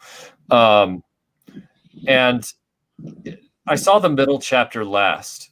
And so it had all this mystery for me, even though I had the read along book and even though I had some of the toys and my next door neighbor had other toys. And so I got to kind of imagine what an AT-AT walker and a snow speeder did, and then I saw it in real context. There was something magical about this film that I knew wasn't a setup and wasn't an ending. And I didn't know to put it in those terms as a 6-year-old. So I don't want to imply that I was like some Doogie Howser or something like that. But what I mean is that Empire Strikes Back was very much in the universe with all these possibilities, but none of the answers yet until, of course, the I'm your father thing. And just the aesthetic of it. Like, it was not as a kid, I was not a kid that was really. I didn't hate or get repulsed by aliens and stuff. It wasn't like that. But I didn't like an excess of things like Ewoks. Like I wanted, to just have some key aliens that were really high quality, like Yoda and Bosk, and then leave everything else out. So between the snowy aesthetic, which I love the snow, and I love films set in the snow, creates something different.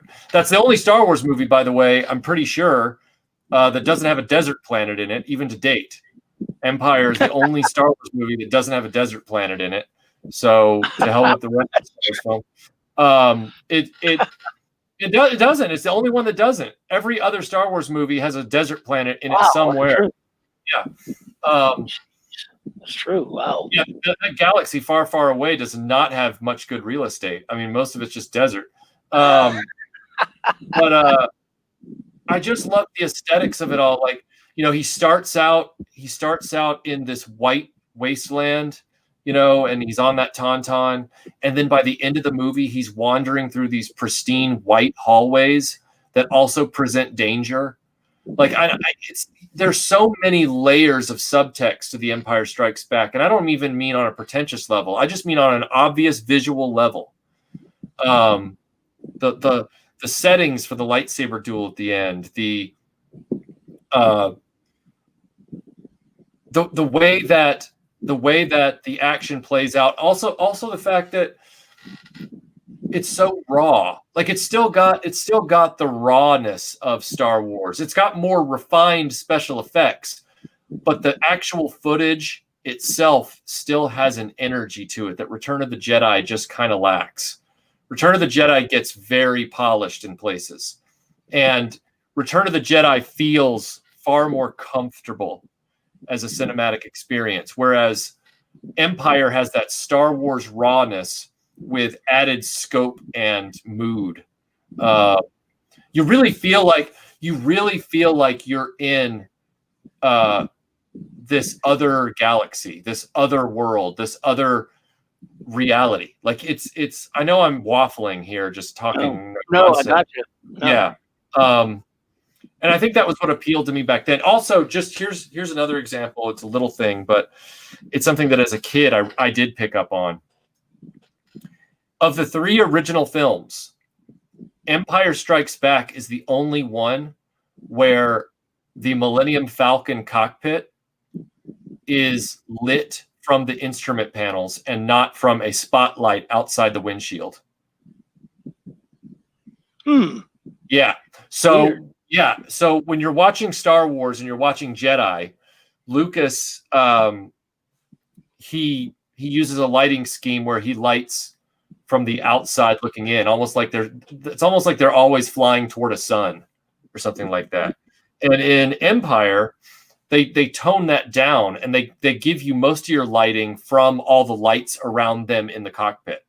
And it creates this very much more functional, realistic space thing. I don't know. There's something about the Millennium Falcon in The Empire Strikes Back that is far more not appealing, because the Millennium Falcon's always appealing, but it's almost like you can taste the realness of being there in The Empire Strikes Back. Like, you can feel what it would really be like to be in the Millennium Falcon, flying it in that movie versus the other two. Absolutely. Yeah. And also, one of the things that pissed off George Lucas was that Irvin Kershner and Gary Kurtz agreed to change the dimensions of the cockpit for The Empire Strikes Back so that it would have a little more room for the actors to do some of the scenes they needed to do. And George got real upset by that, because he wanted, if you watch the original Star Wars, when the 4 of them are in the cockpit, they're like right on top of one another. Like, it's real close quarters. If you watch The Empire Strikes Back, they've got a little more room to breathe. And I think that makes a little more sense, honestly. So. Wow. Yeah. Man, I did not know that. That's incredible. That's incredible. And it really, I don't know, it really felt like in Empire that you were on the Falcon more so than any of the films, I thought, for me anyway. Yeah. The Falcon was a character and a setting, and not just a bust. Like it was, a real, like in Return of the Jedi, the Falcon, it's got some key moments, but it's really just another ship in the fight. And in Star Wars, it's just Han's ride. Nothing really bad happens to it or anything. So, yeah. Glad they changed this scene. Well, then they changed it right there on the set. That's another one of those ones where they changed it right on the set. And they had a lot of problems with that scene because the stormtroopers were passing out, and Peter Mayhew passed out, had to be hospitalized, and because of all the heat. And it was a hellish time filming the freeze chamber scene. And then they had all this dialogue, and Carrie Fisher kind of had a meltdown with Irvin Kershner during that scene, and she got frustrated, and then Harrison Ford finally came in with the line that solved all the problems. So amazing, dude. God, man, there's so much stuff that's why tip of the iceberg. There's so many things I want to ask. I don't know where to begin about some of the scenes here and there. So that's why I just kind of throw something out there from the comic adaptation, because there's so much different in there. The comic adaptation is really great to use as an example of the differences between what was written originally or in the script, the working script, and what was changed for the film. Mm-hmm. Yeah, they worked on it all the time, and to the point that they got behind schedule. But it was because Kurtz and Kershner weren't afraid to tell Lucas that this script, it's good, but it can be a lot better, and we need time to make it better. We need time to really sharpen these scenes, and we can really pull the potential out of them. And Lucas just got real irritated with their perfectionist quality. He even at the end of the production, he even wanted a wonky effect shot to just remain in the film, because he just didn't want to scramble to get the effect fixed.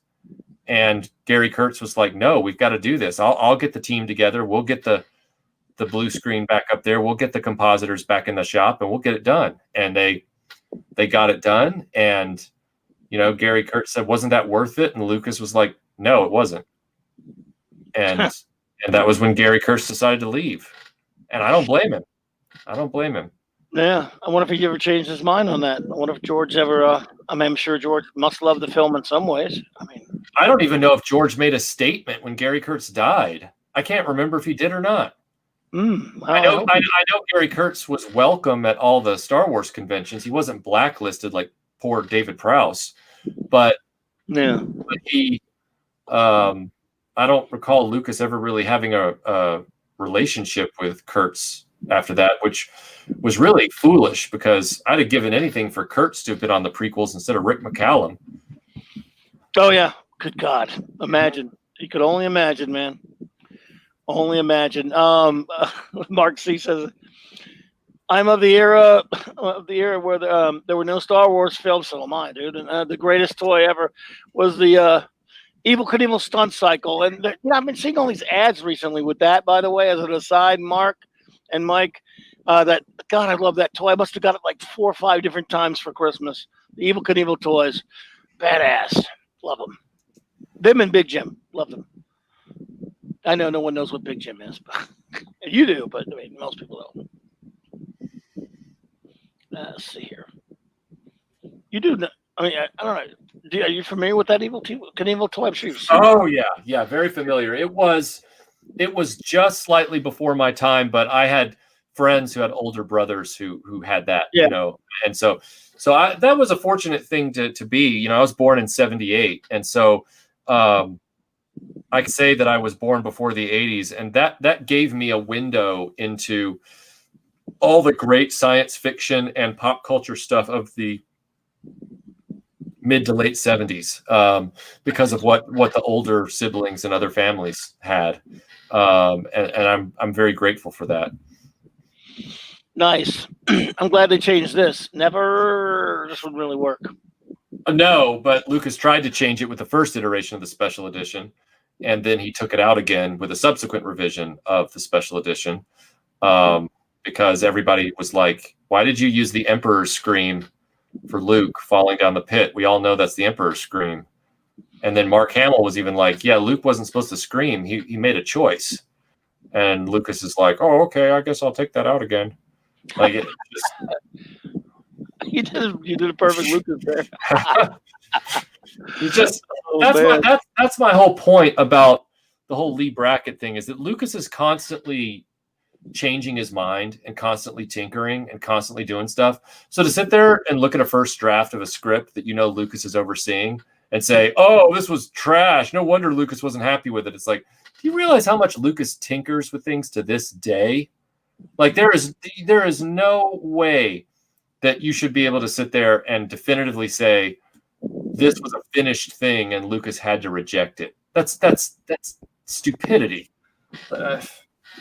No, well, look, I hear you there for sure, man. My good buddy Trent Lou. All right, my friend, great to see you there. Yep, I knew Big Jim, man, you're too young for that. No, I'm just kidding. Jobber. I agree with Jobber on this. I'm one of those weirdos. A lot of people didn't like RoboCop 2 directed by Kurt. It wasn't as good as the first one, but I kind of liked it. Am I wrong? I mean, I don't know. I liked RoboCop 2. I thought RoboCop 2 was a really fun movie, and I thought that it feels in universe to the first movie. It feels like a natural follow-up to the first film. I do not understand why people hate that movie so much. It very much stuck to the feel of Paul Verhoeven's original world. RoboCop 3 is the one that everybody needs to, and I heard the other day on my RoboCop live stream, somebody was like, well, unpopular opinion, but I like them in this order, 1, 3, 2. And I'm like, yeah, you need to get your vision checked, because 2 is not a bad movie. And everybody's like, well, that kid. And I'm like, do you understand how controversial it was at the time for that kid to be in the movie in that context? Oh God, yeah. Yeah, it was a huge, huge controversy. Even Roger Ebert wrote about it in his review. And I'm going, that's part of what made the first RoboCop so notable. It's what it didn't pull any punches and it did these shocking things. And RoboCop 2 follows up on that by doing shocking things. RoboCop 3, on the other hand, it does pedestrian BS stuff that nobody wants to watch anymore. PG, for one thing. Yeah. Right. And, RoboCop 2 was written by Frank Miller. A lot of this was the screenplay originally, and he made a cameo in it. And when he could still write, sort of. Yeah. I liked it. I did too. Again, Irving Kershner, man, did a good job. I thought Irving Kershner, and again, I guess this is unpopular. I thought he did a pretty good job on Never Say Never Again, which isn't really a James Bond movie, but it was fun. Remake of Thunderball, just to see old Sean Connery in an adventure. It's not really a Bond film, but I enjoyed it. It's not. But again, I don't hear people complaining about Never Say Never Again the way I hear them complaining about Die Another Day. Never Say Never Again, or World Is Not Enough. For a film that's only sort of a Bond film, Never Say Never Again, it's not the stinker that World Is Not Enough has come to be, deservedly so. I don't know. I think sometimes keyboard experts in some of these topics, they go up their own rectum a lot of the time with their assessments of these things. Yeah. They don't step back and look at, they don't look at the big picture. Irving Kershner, he was an accomplished director before Empire Strikes Back. He did The Eyes of Laura Mars with Faye Dunaway. He was a respected character director. And everything I've ever seen him do, even if he was working under the limitations of a Never Say Never Again screenplay, I don't think he had anything that he needed to. I don't think he did anything in his directorial efforts that would keep him from sleeping at night, is my point. No, I got you. And, Venkman says George Lucas is addicted to making special edition changes. It's like every time Star Wars gets released, on a new home video, he messes around with it, basically tinkers with it. And to that point, remember I was talking about earlier how I don't like even the Empire Special Edition, which I guess he screwed with the least, probably. I'm sure, which he did, screw with the least. There's still things in there that aggravate me. Oh yeah, I can't Um, watch it. I cannot watch it. Mike, there are people that tell me that they, switch back and forth. Sometimes they'll watch the special edition / Blu-ray official release, and sometimes they'll watch the despecialized, and sometimes they'll watch the old VHS tape. And I'm like, what? Nah. Like I cannot sit and watch something that I know I'm gonna dislike. Like, unless I'm doing some sort of video for it, I am not going to do it. And the special edition to me, yeah, Empire has the fewest changes, but boy, they stand out like getting kick in the nuts. I mean, it's awful. I've had people say they didn't mind the thing with the Wampa at the beginning. Like, yeah, it just was maybe it was unnecessary. It's not I'm necessary. fine the way it was. I didn't need Yeah. it more. Why did we need to see him eating and him? Why did he need to look? Well, part of that is because Lucas was irritated that back in '79 when they were filming Empire, they couldn't get the Wampas to work properly out on location and on the set. And so they cut all those subplots.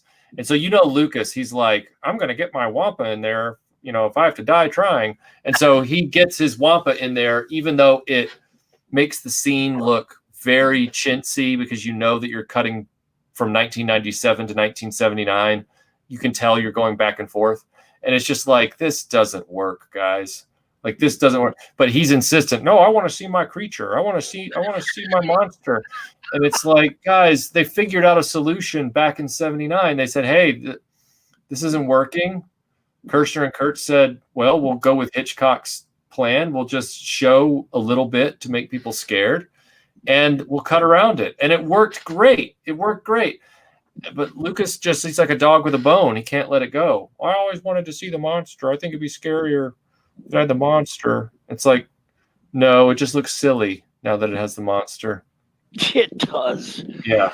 What got me, dude, in 97, when those came out, I brought my kids were relatively young, of course, and I'd already raised them on watching Star Wars over and over again.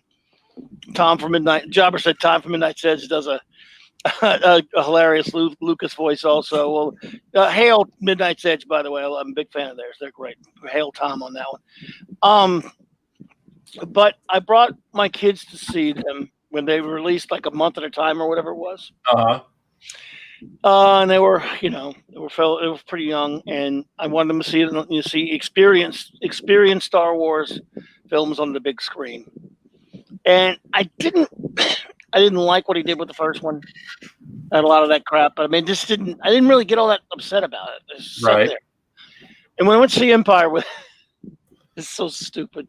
But when I brought him to see Empire, as soon as we get to R2 being spit out of the monster's gullet and onto the ground, and Luke does not say, it's very good, I freaking lost it. I fucking lost it in the theater. I did too. I said, what the fuck? Yeah. Because I didn't know that was coming. I guess you didn't either. Right. What the fuck are you doing? I don't care if it's just a couple of words. But what the fuck would you? There's no reason for that. None. Yeah. And I'm sure people were looking around at me. My kids didn't understand it. And everyone was looking around going, what the fuck's wrong with this guy? Yeah. I'm like, what the fuck? This is, and I was. There were other weird things too that were leading up to that when I saw the special edition of Empire when I was in the theater. There's a line, it's just a throwaway line where Han is like, it'll keep you warm till I get the shelter built. And in the special edition, he's like, it'll keep you warm till I get the shelter up. And I'm like, why? Why did you change that? Like, I don't understand. Like, what? Like, I don't get it. But yeah, Lucas has piles and piles and piles of old audio reels and stuff. And I guess he's got all kinds of different takes and everything. And he just starts piddling. I mean, it drives me nuts. Me too, man. By the way, I didn't know this, Mark. See, that's a good one. Big Jim Tiger. The Big Jim Tiger, which I remember, was repainted green and orange and became He-Man's Battle Cat. Did not know that. Yep, it did. Yep, that is true. Nice, man. Other things that aggravate us about the special edition while we're there. I'll tell you, it always. Okay. The Vader Emperor scene if you will be so kind, because I'll get upset if I talk about it too much. But good God, dude, I don't know. I mean, maybe changing it to I don't like any change in it. Don't get me wrong. Right. But he changed dialogue around too. I mean, I know. new dialogue for the thing. It's revisionist crap. It wasn't just changing the actor. Wasn't it Clive Revell just doing the voice of a woman standing there, or did they get? Or was it him in that outfit as well? It's an old lady, but they superimposed like chimpanzee eyes over her eye sockets, and then put the hood on. So it's a very surreal, cool, eerie, off-putting, unsettling visage. And I always really liked it. I thought it was cool. And I didn't, as a kid, it never bothered me that the Emperor, I guess in essence, was different in Return of the Jedi, because I always saw the Empire one as a fuzzy hologram. Yeah, like you're not getting a good look anyway. And I'm with you on the fact that I would prefer no changes at all, but changing the dialogue on top of that. Like, I can't stand watching the latest special edition of Empire simply because all of Boba Fett's lines have been changed, redubbed by the clone guy. Oh, it made me crazy, especially the other night, man. I always hated it, but I got to be honest with you, I sort of forgot since it's been so long since I've subjected myself to special edition. When I was at the theater the other night, I totally had forgotten about it, because I forget things. And as soon as I heard Boba Fett's pie hole speak, I went, "What in the? Oh God, yeah, What happened to As You Wish?" Yeah, I loved the original voice put so much into his inflections and stuff, and the clone guy, he just sounds like he's there for a $10 paycheck, and he's just saying the words on lithium. Like, he doesn't even put any affect behind it, like the original guy was like, what if he doesn't survive? He's worth a lot to me. And then and Tamara Morrison, or whatever his name is like, what if he doesn't survive? He's worth a lot to me. And you're like, could you not give that a little more something? Like, could you not? Really? It's terrible. Why? There's no. Again, there was 0 point to really any of the changes, but especially these are glaring things. I don't know. It's just terrible. It doesn't belong in there. No, they don't. They don't belong in there at all. And then, when Vader's walking back to the dumb line about "have my shuttle ready," who gives a shit? But it really is annoying. There are a couple of shots there where, look, we get it's not going to be David Prowse, but this Pee-wee, whoever's wearing these shot for these reshoots, ain't cutting it. I don't know why you need it anyway, but it was not a big guy like David Prowse. Yeah. There's a few shots in that scene where the wind machines are so powerful you can see them blowing the top of Darth Vader's helmet around on his head, like it's just kind of knocking around, like And I noticed that back when I was a kid, but all of those changes were so unnecessary. When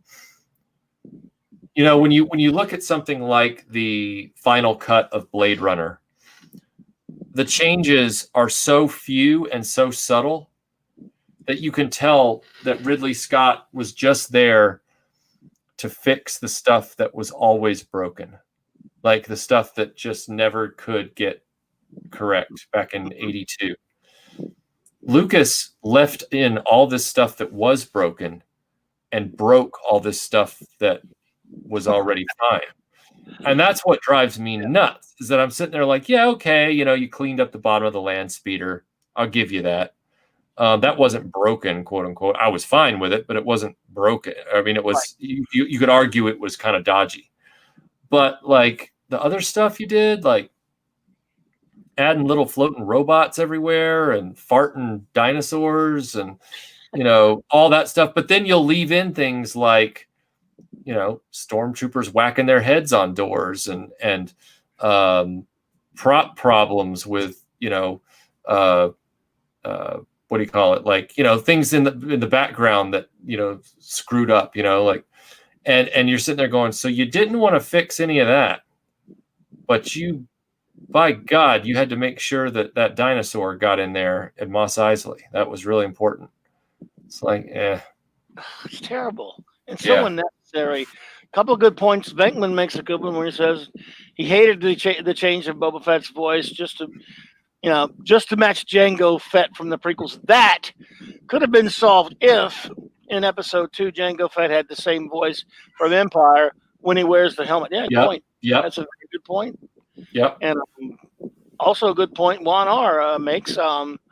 Replacing Boba's voice with Chimura Morrison, I didn't know that, is an insult to the memory of the late Jason Wengreen. Fair enough. Yeah. Yeah, I totally agree. Yeah, totally agree. And Boba's voice was, way grittier. Scuba Pete, good to see you here, man. Good to see you, Scuba Pete. Thank you for thank everyone who's here. It's amazing that, it's a great crowd. And let's see, like we said, it wasn't as nearly as much fiddling, but I guess because I love the film so much, it's just, again, I knew it was good. I knew I was going to be in for it when I went and saw it again the other night, but it's still, I walked out. Of course, the sound was also terrible. It may have been the theater, or maybe it's something to do with that old sound, just them not caring and sitting on a shitty print or whatever. But yeah, man, it gets on my nerves. I can't watch a special edition version of Empire Strikes Back or Star Wars or Jedi for that matter. I can only watch them as an educational study if I'm working on some video about said changes. I cannot watch them as entertainment. I just can't. I'm too familiar with and indoctrinated into that original Star Wars experience. So, yeah. On Jedi, and as you know, as I said earlier, remember I told you how I'm far more well disposed to it now. I got to say one thing of the special edition, and this will be an unpopular opinion, but because maybe it's just my hatred of Ewoks, which maintained, by the way, which I still have. Maybe my hatred of Ewoks makes me say this, but I don't miss the nub crap. Oh, well, that's the one thing. But the thing I don't like about that sequence is that they start doing this like tour of the universe. And it's like, could you guys not just keep it on Endor for God's sakes? Like, is it really necessary to have this like Star Search ticker tape parade all across the galaxy at the same time? Like, boy, info travels fast, didn't it? I know it's ridiculous, and I'm not a huge fan of the Yub Nub thing, but for better or worse, it feels more organically roped into the rest of the movie. Yeah, it's fair enough. However, it was pretty decent. Still a nice piece of music that was redone for that. I thought still it sounded more Star Warsy, but I'm clouded by my hatred of Ewoks. I don't. Like I said, I love the piece of music. I just don't like the way the visuals were handled for that sequence. It's like, oh great, we get to see a preview of Naboo because those films turned out so well. I don't want prequel stuff in my OT. I just don't. No, I'm with you. Then you must have really been thrilled with seeing Hayden Christensen in there. Ugh, what a mess. And that wasn't even. That's the saddest part is that was a later revision. That was like a 2004, 2004 revision or something. Like that wasn't in the 97 Jedi edition. That was later. And also, now with the latest Blu-ray, then it was the Blu-ray. And in the Blu-ray, one of the changes they made was when Darth Vader grabs the Emperor, he goes, no, and then he throws the Emperor off the pit or whatever. And now with the latest one, you've got Greedo being like McClunky and then getting shot, which is like, what the hell? What is a McClunky, for fuck's sake? Apparently somebody forensically went back to some deleted scenes from Phantom Menace where young Greedo and Anakin get into a fight on Tatooine because, of course, that's the new Lucas MO, was make everything tied together. And somebody says they hear Warwick Davis's Rodian saying McClunky, they think, and the subtitle in the deleted scene says when he says that you'll come to a bad end or something like that. And so what everyone's saying now is that Greedo is saying you're about to come to a bad end. And then Han Solo knows that Greedo's going to shoot him. So Han Solo shoots him. But it's like, but where's the freaking subtitle? Why is the subtitle not there? And the only thing I can think of is that because all those last few changes were being made in preparation for the 4K or in preparation for the 3D release that never actually got released right before he sold all the stuff to Disney, I have to believe that it's possible that he made the audio change, then shelved the 3D release, then gave all the elements over to Disney, and then Disney took the print and put it up on Disney Plus, but no one ever bothered to put a subtitle under that line. And so it's ludicrous. Ugh. That's some silly crap right there, but some silly crap. It's some mental gymnastics. Jobber asks, my old buddy Jobber from the old BTR days, good to see you, brother. Wasn't the whole changing Greedo to shooting first because Lucas heard his PC friends complaining about Solo murdering Greedo? What do you think about that, man? Is that pretty much, I don't know what they got some complaints, or did he just think he was Buddha all of a sudden? And I know that there was something about that. I don't know if it was his friends or him alone, but I've heard Lucas say that he didn't want Han Solo to be a murderer. And it's like, well, you've just robbed him of his character arc. God. So, yeah. Wow. George, have you learned nothing, George? Nobody bitched about it that I know of ever. I've never heard anyone say, I like Star Wars until Han shot that Greedo guy, man. It sucks. I hate it now because he's a murderer. Right. Suck it. Yeah. Who whined about that? Probably just him. I don't know if it was his friends or not, though, Jobber. I mean, it wouldn't surprise me. But I wouldn't be surprised either. His friends have not been the greatest influences on him over the years. I almost got in trouble at Dragon Con last year on a Steven Spielberg panel because I was basically telling everybody on the panel that Steven Spielberg has proven himself in his twilight years to be an overrated douchebag, and that didn't go over real well with all the nerds in the room. So Spielberg is the douchebag that gave us Jar Jar Abrams so he could suck it. And he also gave us Alden Ehrenreich, who was Han Solo. Yeah, that's right. Yeah. And it's possible he also gave us Kathleen Kennedy. Oh yeah, I think he and Lucas both gave us that one. I don't think in that one I'll give them some slack that they didn't know how bad it could be. They probably just, but they are the reason we got her. Oh yeah. I'm not saying they knew what she was going to do, but I'm saying the nepotism there was strong. Big time, yeah. I mean, I can't remember how many times I've seen her name in credits of movies and didn't even blink. And then when I saw she got that job, I was like, I've seen her name in a bunch of movies. Okay, all right. Well, here we go. Mm-hmm. But we all know how that turned out. Right. So, man, I don't know, dude. It's just, I don't know what his reasoning was on that, and maybe we'll never know. But like you said, he just didn't want Han to be a murderer. Guy had a gun on him, dude. Yeah. And he was telling him to kill him. Yeah, and Han was not the nicest guy in the galaxy. Like, I don't understand this. Han was not, a sitcom dad.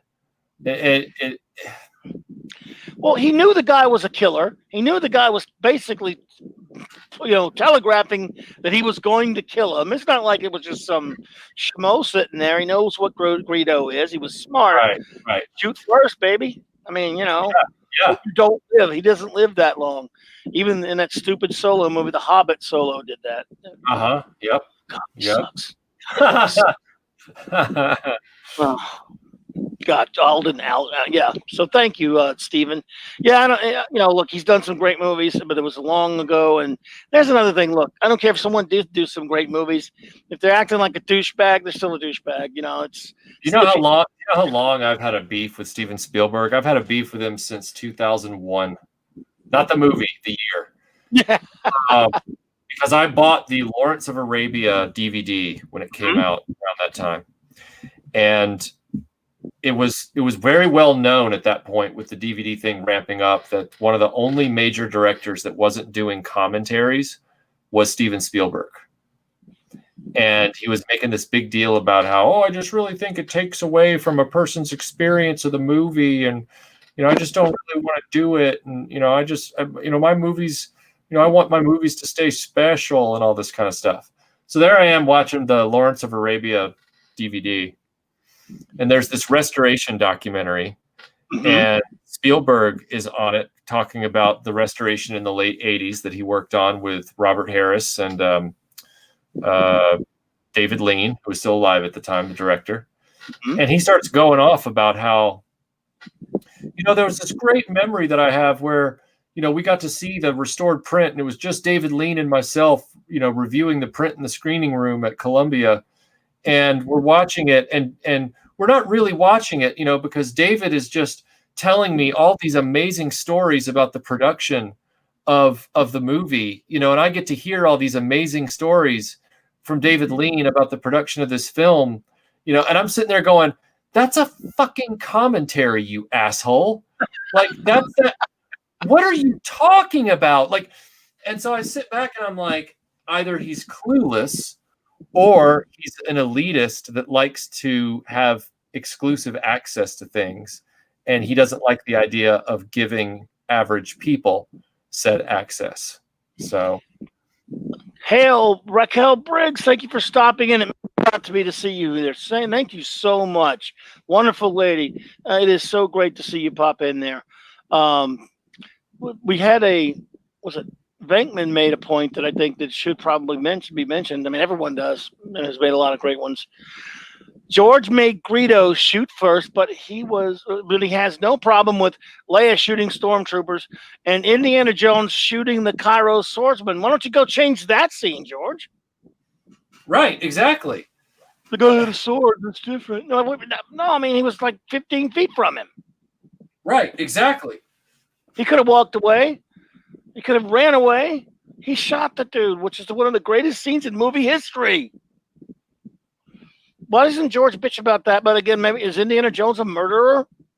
I guess technically you gotta, whack the dude. Whatever. It's a double standard. Indiana Jones, thankfully, has never been, aside from that Indiana Jones 4. We won't talk about that, but Indiana Jones has thankfully been ignored by Lucas by and large, and so therefore, because it's largely been ignored, it's largely remained undamaged. So yeah. Yeah, I think my big, you didn't even, you talk about other recent Spielberg is no saint, or is an ass. What he did to his own film E.T. I mean, E.T. is not my favorite thing or anything, but I respect it. And it's a good movie. And what he did to his stupid special edition of that was pretty lousy. Pretty awful. Yeah. Taking changing the guns, what was it, the FBI and all the government agents to walkie-talkies? Because we all know those guys don't carry guns in real life, right? Yeah, exactly. And then, of course, Spielberg goes back on that because he sees the audience backlash. But the thing that satisfied me about that is I find E.T. to be supremely overrated. And so when E.T. got its special edition 20th anniversary re-release and it did biscuits at the movie theater, like stale biscuit box office, I was like, hey, yeah, that's right. Like E.T. doesn't have the legs that Star Wars had. It might have beaten Star Wars in 82, for box office take, but it can't hold up over time. It just won't. Yeah, I'm in that minority too. A lot of people love it, which is fine. I don't hate it or anything, but it's not really. It was never really my favorite. I mean, I liked it okay, but I guess, and I really love the John Williams score is wonderful. It's brilliant. I'll give it that. So yeah, I respect it in some ways, but I mean, it's just my favorite thing Spielberg ever did, other than Raiders, is of course Jaws, and so he got a few films he did that I love for the most part. Like I said, he gave us Jar Jar Abrams, so screw him. Yeah. So yes, he ought to go. Let's hope George never hears this, because he might go, I didn't think of that. You do a better George than I did, but I didn't think of that. It's wrong for Indiana Jones to shoot the Cairo swords, but I need to change that. Well, you know what? I'm hoping that he's so far away from that now. But they keep rumoring that they're bringing him back in because they've futzed up the film so much at Disney. So maybe. Yeah. maybe George will revise Indiana Jones, but I hope he's learned. Who am I kidding? He hasn't learned his lesson on that. He's just going to keep messing with stuff. I think George doesn't really care much and doesn't want to go back and do anything. I mean, he's so old, too old to be getting involved in that kind of stuff again, probably. So you never know. But right. Anyway, good old George. What can you do? We're not beating up on him. We're just picking on him a little bit. That's all. We're picking on him. Picking on him is not the same as beating up on him. That's also true. Yeah, we're just giving him a wedgie.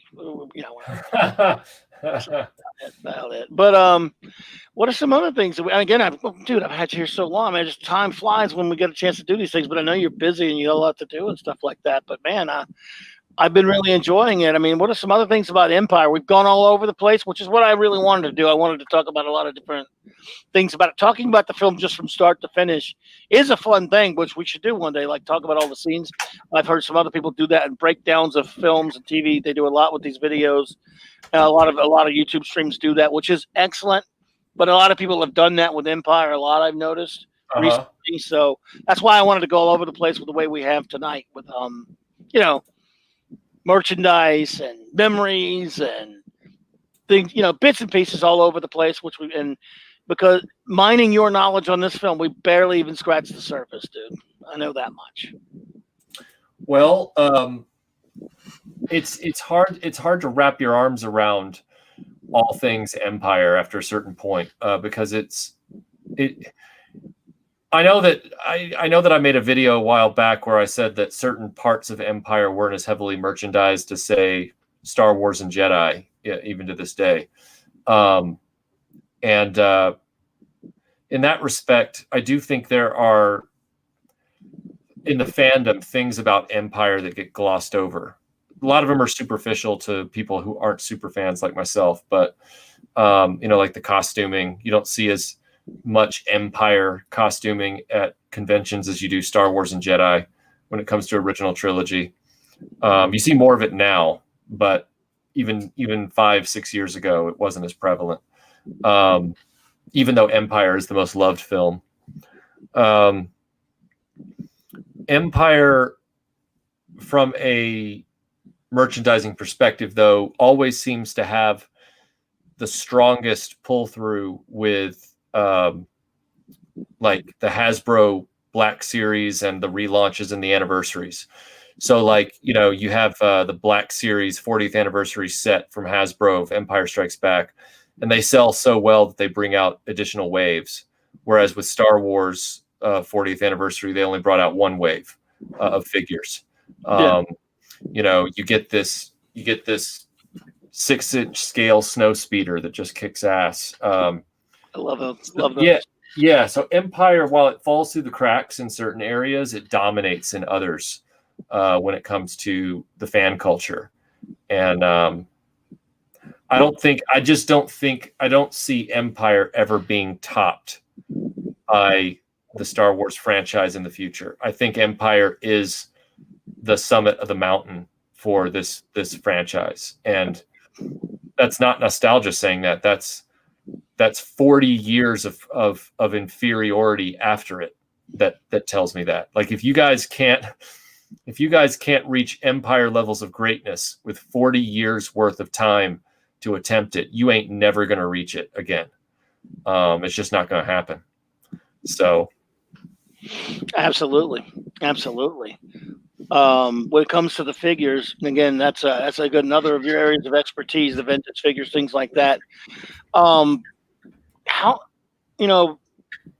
At the time, I had I guess you call him Bespin Luke. I never understood why they called him Bespin Luke, but that's because he was wearing that before he went to Bespin. Fine, I'm just he was actually wearing that underneath his snowspeeder gear. Yeah, and you see it first on Dagobah. Yeah. But I had that one, Hoth Han, and then my of course what we were talking about earlier, my wonderful die-cast Millennium Falcon. But at that point, I don't remember, because you will know this anyway, so that's why I'm putting it to you. How many Empire figures did they come out back with then? We know there are a lot now, but at that point, were there a lot more than the ones I got? Were there just like a small number at that point? I can't remember, because I think those are the only ones I had. Well, the Empire figures that came out in the first wave included Bespin Luke, Hoth Han, and Bespin Leia, with a number of others that I'm not completely remembering at this point, because a lot of those characters after that are like, Lobot, Rebel Soldier, all that kind of stuff. I think Rebel Soldier, the Rebel Hoth Soldier, who was called Rebel Soldier, was one of them. And then in subsequent waves in like late 80, 81, 82, they brought out the ones like Bespin Han, Hoth Leia, Hoth Luke Skywalker, stuff like that. Yes. Yeah. But yeah, like the Empire Strikes Back toys for the Kenner run of Star Wars are considered the high point as well, as far as scope, variety, breadth of the film. Yeah, I mean, Return of the Jedi had a buttload of figures that came out for it too, but they weren't as desirable because they were all Muppets. They were all Jabba's palace creatures and stuff. Whereas Empire Strikes Back, it was like Imperial troopers and bounty hunters and rebel soldiers and the heroes and Yoda and all this really cool stuff. And with Return of the Jedi, it was like 7 different Ewoks and all the different douchebags in Jabba's palace that all looked like dried up testicles for heads, and they all like, and of course all those figures came with sticks, whereas all the Empire figures came with blasters. Empire just it had the Snow Speeder, the AT-AT Walker, the Star Destroyer playset. It was really just Star Wars popularity at the marketplace firing on all pistons. Whereas Jedi, yeah, it was popular, but they knew inside the walls of Lucasfilm that they were going to be on their way out for a while, and can't really get around that. So yeah, well, they were wonderful though, and they were amazing. Like I said, at that time, I was 16 when the film came out, so I don't know if I had much of an excuse to buy toys, but I had a couple of them there. And then again, that die-cast one is the one that meant most to me, but they didn't do it. I mean, I don't know. Did they do all what ship other than that? What ships did they do at that point that I might have gotten if I could go back in time and talk my 16-year-old self into getting any of them, or were they a little bit later? Well, for the Empire run, you had a few scales. So we talked about the Micro Falcon versus the die-cast Falcon versus the Kenner action figure Falcon. The die-cast line that your Millennium Falcon came in, they had in certain markets a die-cast TIE Bomber and a die-cast Snowspeeder. The Snowspeeder I don't think was available here in the States, and the TIE Bomber was very hard to find. As far as ships in the action figure line, you had the Snowspeeder, you had the Cloud Car, you had the Star Destroyer, you had the redone X-Wing fighter, so it was redone with the battle damaged deco and the gray plastic rather than white. You had Boba Fett Slave 1, which was a huge entry into the line. You had... Let me think. You had the Dagobah playset. You had a cardboard Bespin freeze chamber playset. You had, of course, like I said, the Scout Walker and the AT-AT Walker. You had several Hoth bases with turrets and probe droids, 2 different types of Tauntauns. You had the Wampa. I mean, it was a great line. It was just a great line of toys. There was very little left behind aside from a legit Cloud City playset, which I still am pissed off about to this day. But aside from that, it was just a pure experience. Take the Return of the Jedi line, for example. The Star Wars line had a Death Star, and the Empire Strikes Back line had all the Hoth, Dagobah, and Star Destroyer playsets. The Return of the Jedi line had the Ewok Village, and that was it. And the Ewok Village wasn't featured in any action scenes. So you sit back and you're like, no Return of the Jedi Death Star, no Jabba's Palace playset, no. So there was a lot missing from the Return of the Jedi experience as compared to Empire. Empire really is the zenith of vintage Star Wars figure collecting from a historical perspective. Well, damn, it just figures that it would be, doesn't it? it's Yeah. it's cinematic lightning in a bottle there. Yep. Well, one thing I think we could finish up on is that amazing finish. I mean, it's the biggest shock in arguably movie history. I don't know. Again, like as you've mentioned, it was the last one you saw, and you were very young. Mm-hmm. I'm always fascinated by people's reaction. It was for me. Oh, sorry. Go ahead. No, go ahead. No. I was just going to say, for me, it was probably one of the first. It was one of the first stark examples as a child because I loved Luke Skywalker. I still do. I think Luke Skywalker he and Superman and of course Captain America are like my favorite heroes. And I mean that in the true sense. Like I like Indiana Jones, but he's not a hero. He's Indiana Jones. He's not a hero in that sense. That moment with Darth Vader was and then Luke saying, no, and I'll never join you. And even after he finds out that Darth Vader is his father, he, makes because Luke doesn't know what's going to happen to himself. Luke thinks he's committing suicide. Like he doesn't have any guarantee that dropping off into that bottomless pit is going to save himself. He's not being clever. He's like, it's not even like, he's literally saying in his mind at that moment, the wheels are turning. And Mark Hamill is an excellent actor. I get tired of people talking about him like he's not. It's like saying he's a great actor. You see the wheels turning in that scene. And he says to himself in that scene, you can see him thinking, he's doing the math. And he's like, I would rather die than take this guy's bargain and join this dude. Even though I've just found out he's possibly my dad. I would rather die than give my potential power over to this dude.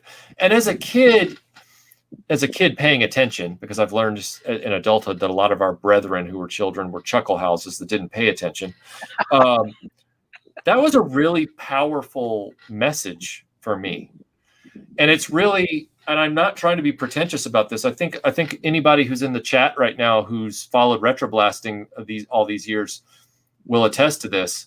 It's shaped my reactions as an adult to the way I do business with my YouTube channel online. Like, I don't pander to evil corporations like Hasbro and things like that. I'm not trying to be an access media person. And when, companies have tried to co-opt my videos, I've deleted them rather than let them just have the money. And that gets back to that whole thing that goes all the way back to when I was 6 years old, watching Luke Skywalker do that math in his head. It's like somebody with true morals, somebody with a true sense of integrity, somebody who's a hero does the hard thing. He doesn't do the easy thing. And the right thing is often the hard thing to do. Yes. And I would rather burn my village down than give it to invaders. And that's what Luke kind of taught me was this is going to sound really morbid, but it's literally what the scene is saying. It's like Luke Skywalker is saying in that moment, my life, me as a unique entity, as a unique snowflake in the galaxy or whatever, I am not more important than the end game. And if I have to sacrifice myself so the end game has a chance, then that's what I'm going to do.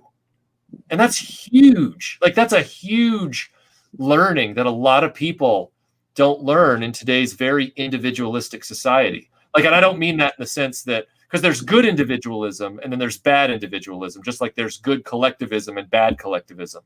Everything is on a spectrum. So like Luke knows that if the Rebel Alliance is going to have a chance, he cannot be captured. Like he cannot give himself over to Darth Vader. And his life is not worth the Rebel Alliance losing. Yep. That's what I mean. That's what I mean by he sacrifices his individual specialness for the potentially greater good of the Alliance's victory.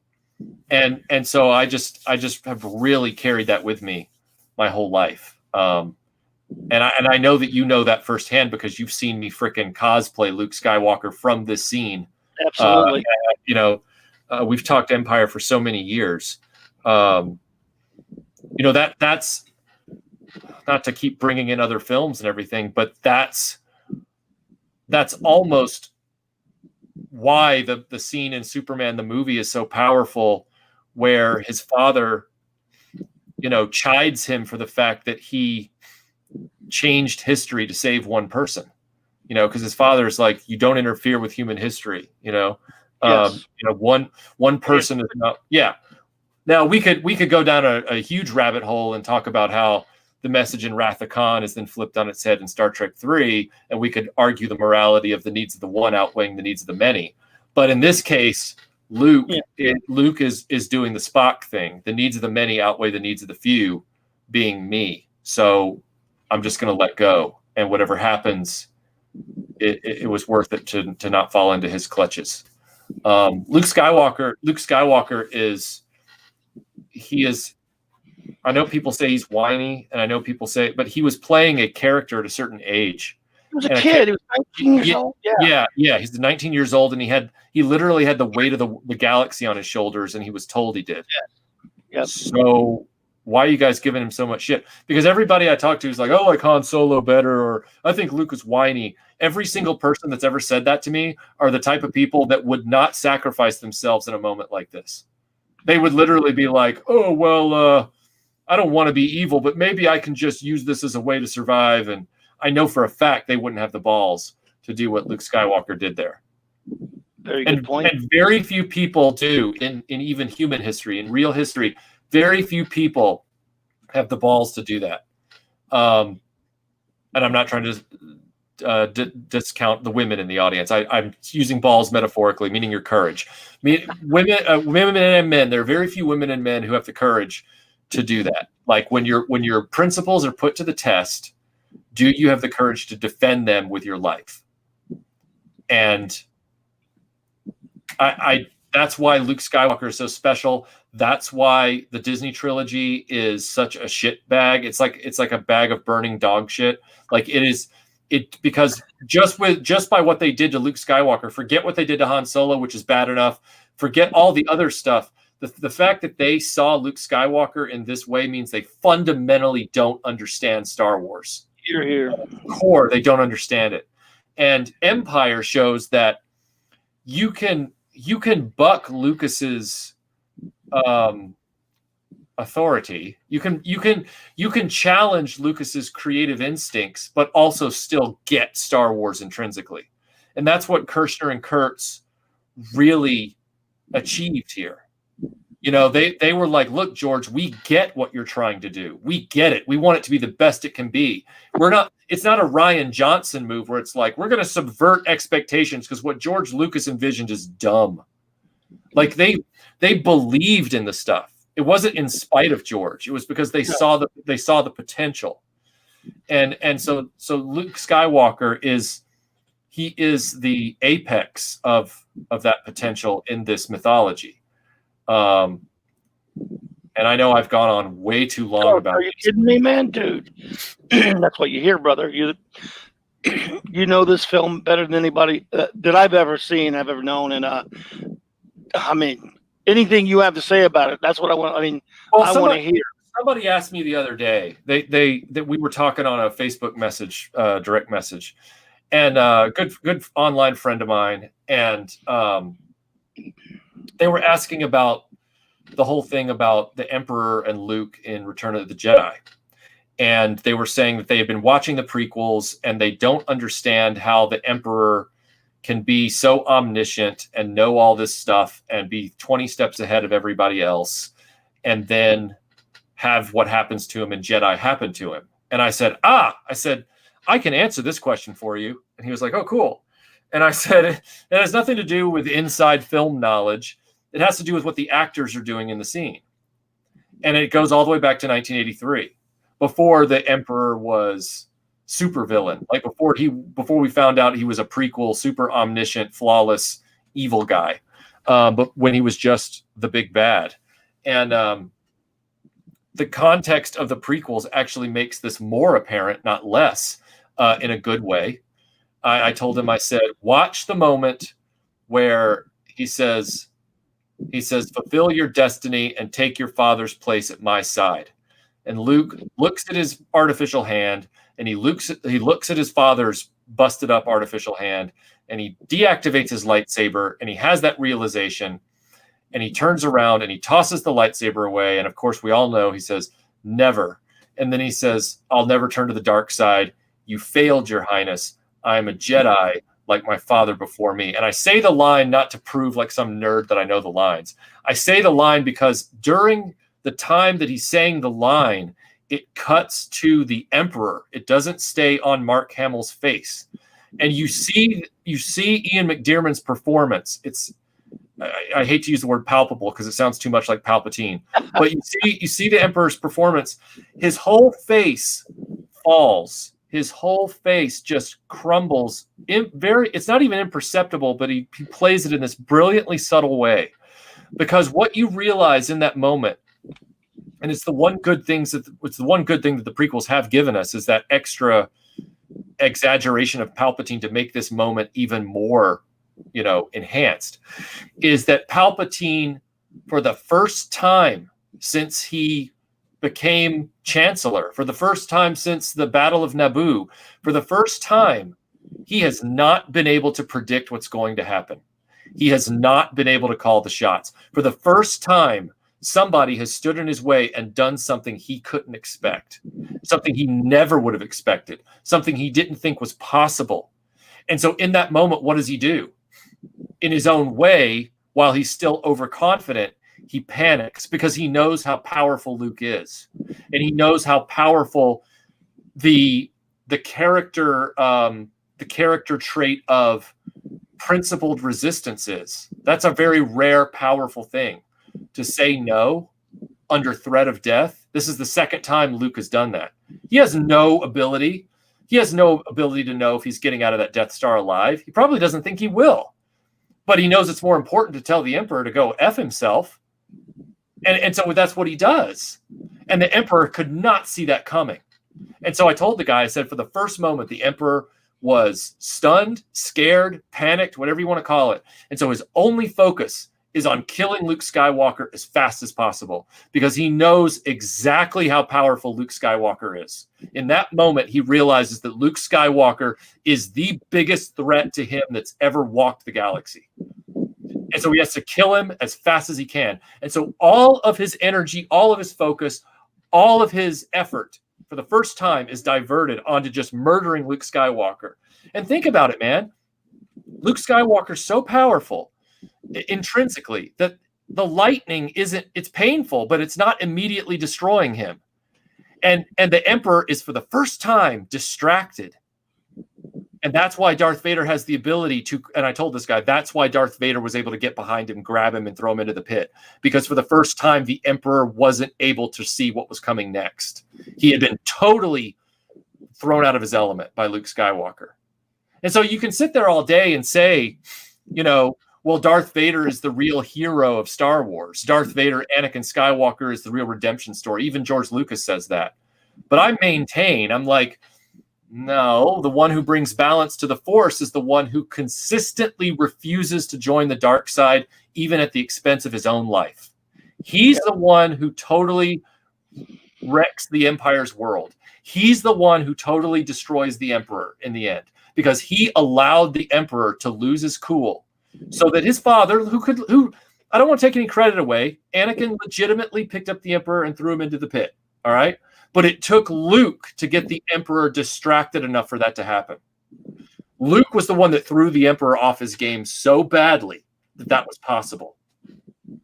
Luke Skywalker is the hero of Star Wars. Everything that happened in the Disney trilogy is bullshit. And everybody that loves those movies, even with the Luke Skywalker stuff, can kiss my ass, because Luke Skywalker is the heart and soul of this series. And I can keep proving it all night long.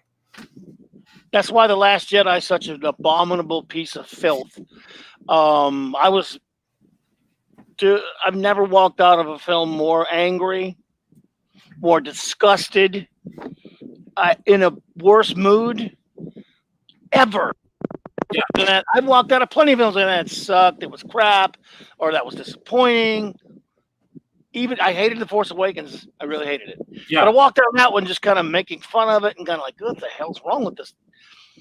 The Last Dead guy is the most horrific, I can't even, it just makes me angry to think about it. So I won't go too far into it. But everything you just said is just so amazing, dude. And so spot on. And just, Ruins Johnson would not understand the word you said because he's a piece of crap who just wanted to be a contrarian because apparently Star Wars fans must have given him wedgies when he was a kid or something. I don't know what it was. He's a dickhead. Yeah. He's a scumbag because he decided he wanted to piss all over something that a lot of people loved. So screw him. Fuck you, Ruins Johnson. And the way what you just said makes me hate him even more. I don't hate it. I try not to hate any other, not in a literal sense. I don't hate any human beings unless they're really evil. But it was an evil act that he did pull on a lot of people. He's a piece of crap. I'll say that. Yeah. So fuck him. And the bantha he molested before he wrote in on it. Yeah. Yeah. No, you're right. He is a Hollywood director troll equivalent. Like he trolled an entire fan base. And like Raquel just said, Luke is the hero of Star Wars. Like that, there is no question. You cannot be a hero if you have already joined the evil side of things. Even if you are redeemed, you are not truly the hero of the story. Like that's you have forfeited that ability mythologically if you join the evil side. I firmly believe that and that's what I get so tired of with a lot of these. Thank you, Raquel. Yeah, Raquel, you're right. If you want a tiny corner of sanity for Star Wars, keep coming to Clobberin time. We're serious. But you've got this. You've got these directors who they want people, who are jaded in their films, and they say that heroes are boring and bland and we have to be able to relate to them. And so we have to make them troubled and we have to make them imperfect and we have to do all this stuff. And it's like, first of all, Luke wasn't perfect, but what Luke had that directors don't put into their heroes anymore and screenwriters, because Hollywood doesn't like it, is that Luke had integrity. And Luke had what's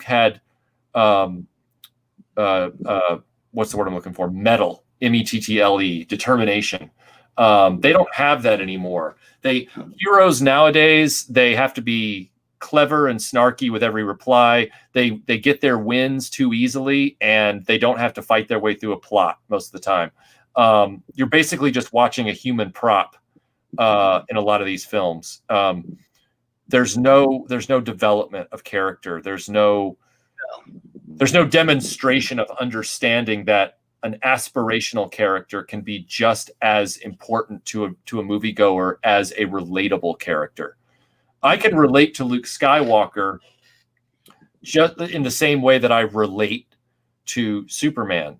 The struggle to be good, the struggle to be a good person in a perpetually dark world. And that's what they take away from these reimagined versions of Luke Skywalker and Superman. And so then you're left with nothing to watch. You're watching just moving images and colors. And I don't know how people take stuff away from that. It's like, are you saying this movie really resonates with you? Are you sure? Because there's nothing here. Like it's one thing for me to sit there and say, I relate to a darker Superman. It's like, well, explain that to me. So basically what you're saying is you just like darkness, because I can relate to Snake Plissken in different ways than I relate to Luke Skywalker, because they're both well written. But yes, but Man of Steel Superman is not well written. And so so when I hear somebody say I relate to his darkness, I'm like, no, you just like darkness. You're more comfortable with darkness. You love nihilism. Apparently. Yeah, nihilism. Yeah, exactly. But that's not saying much. That's not saying much about you as a person if that's the one thing that gets you off.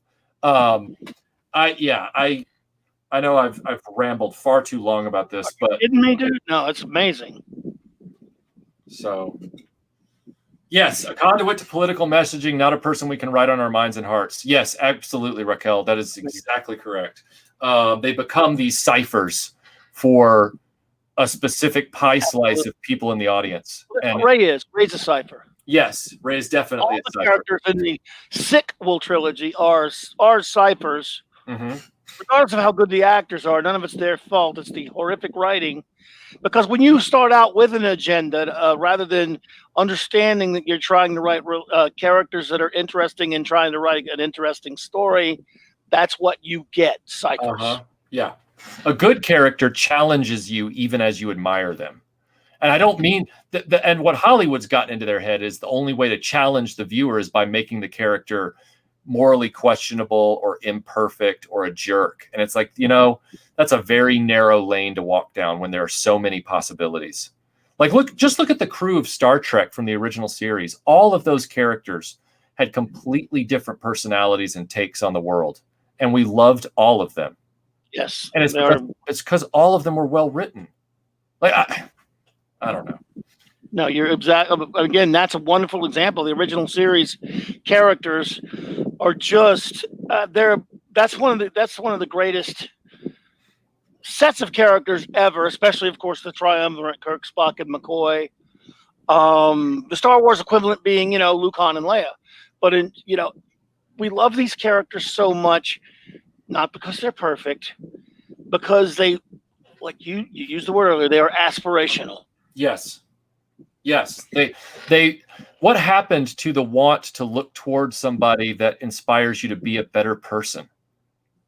Like let's go back to the whole Rian Johnson thing. Rian Johnson, if he was hanging off that weather vane right now, he'd take Darth Vader's offer. He's not the type of person that's going to sacrifice himself. That's so true. I'm just saying, like, you have to have characters like that in films, and it's people like Rian Johnson over the years who have poisoned that well and said those characters are cheesy and unrealistic. It's like unrealistic to you, but you've taken that possibility away from so many children and adults who need that kind of inspiration. They need that kind of guidance. The movies weren't supposed to be for one type of person, but when they get corporatized, and corporations are all run and staffed by the same types of people, and then they create the same types of garbage, you then get movies that are all made for the same type of person, regardless of the title, regardless of the setting, regardless of the genre. Absolutely. It's a joke, man. It's terrible, man. It's horrible. And it always fascinates me. God, I love everything you just said there, man. I wish I could edit it and put it in, people, especially a lot of idiots at Disney, need to listen to what you just said, your entire dissertation on starting with, what you said about Luke until now. It needs to be heard. Not that many of them can understand it, mind you, but it needs to be heard. Well, you have no idea, my friend, how spectacular it was. I will pull that audio clip out for you and send it to you. How about that? I have the ability. I have the power. I think I can do it. If you can. I mean, and look, I don't know if you have any use for it on your channel, but if you don't, I'll put it on mine. Look, I think it needs to be heard. That was one of the most spectacular things I've ever heard, friend. And I'm telling you, it makes me feel stupid that earlier in the live stream, you asked me what I took away from The Empire Strikes Back, why it was so special to me, and I was sitting there reaching for an answer. But the moment you asked me about Luke Skywalker specifically in The Empire Strikes Back, suddenly I bloom, and it's like kablam! So I'm like, this is really why Empire is important to me, You knocked it out of the park. And of course, thank you, Tim Hayes. This is absolutely true. Not only are you a really smart dude, Michael French, I should hate you. I love you like a brother, but I should hate you because you always make me feel like an idiot. Nah. You're a genius, man, when it comes to this stuff. And smart people scare me. No, don't let smart people scare you. You know why you're a smart person too? Because you haven't allowed the stupidity of people like Rian Johnson to poison your appreciation for storytelling. When it comes to that stuff, I know a few things, but not much else. I have no education, but I do know what I know about characters and writing and things like that. And I know that Rian Johnson, everything about his piece of garbage, The Last Dead Guy, is vindictive shit and trash. I don't count it. I don't own those films, and I never will. I don't even regard them. Like, I have Rogue One, but even that has started to just become sort of a forgotten footnote for me. Like, I just kind of I live in the original trilogy world. That's where I live now. When I want to enjoy Star Wars, if I want to enjoy Star Wars, I want to enjoy the OG. I want to enjoy Ground Zero, the genesis of the franchise. I don't want to watch all the watered down spin-offs and stuff. I know that people say The Mandalorian is good. I haven't seen it. I'm not judging it. But because of all the badness that's come in between, I'm just not interested. You know what I mean? Like, I just don't want to spend the time. I can't blame you. It's okay. But yeah, I'm with you. I mean, I'll sit there and watch it, but I've told you this probably before many times.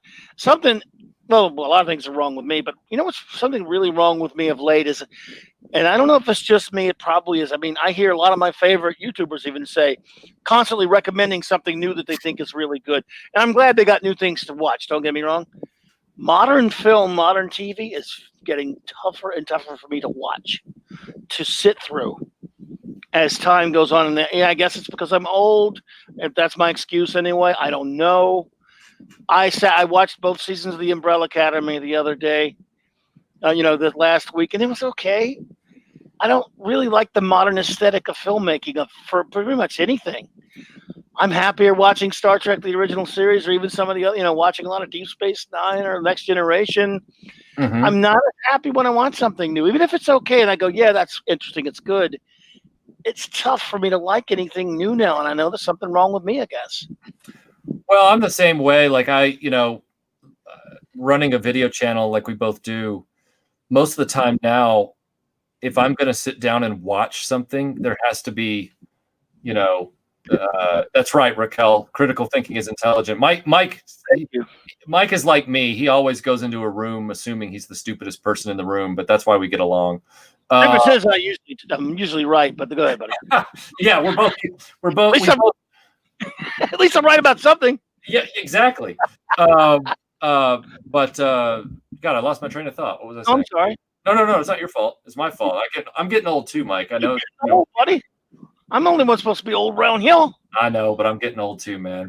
I got wrinkles on my lip or my jawline or whatever you want to call it, right under my nose, above my lip, just from trying not to get wrinkles. So I'm sitting there going, oh yeah, I'm going to be a grizzled 50-year-old. But yeah, like I don't even watch those films anymore. I never really did watch anything past Force Awakens. As far as I scrubbed through the other two films on bootleg files or whatever, but I never actually gave them the time of day. And I don't see any reason. And same with Mandalorian. Like Mandalorian doesn't suck like those films do. Mandalorian's more like Rogue One.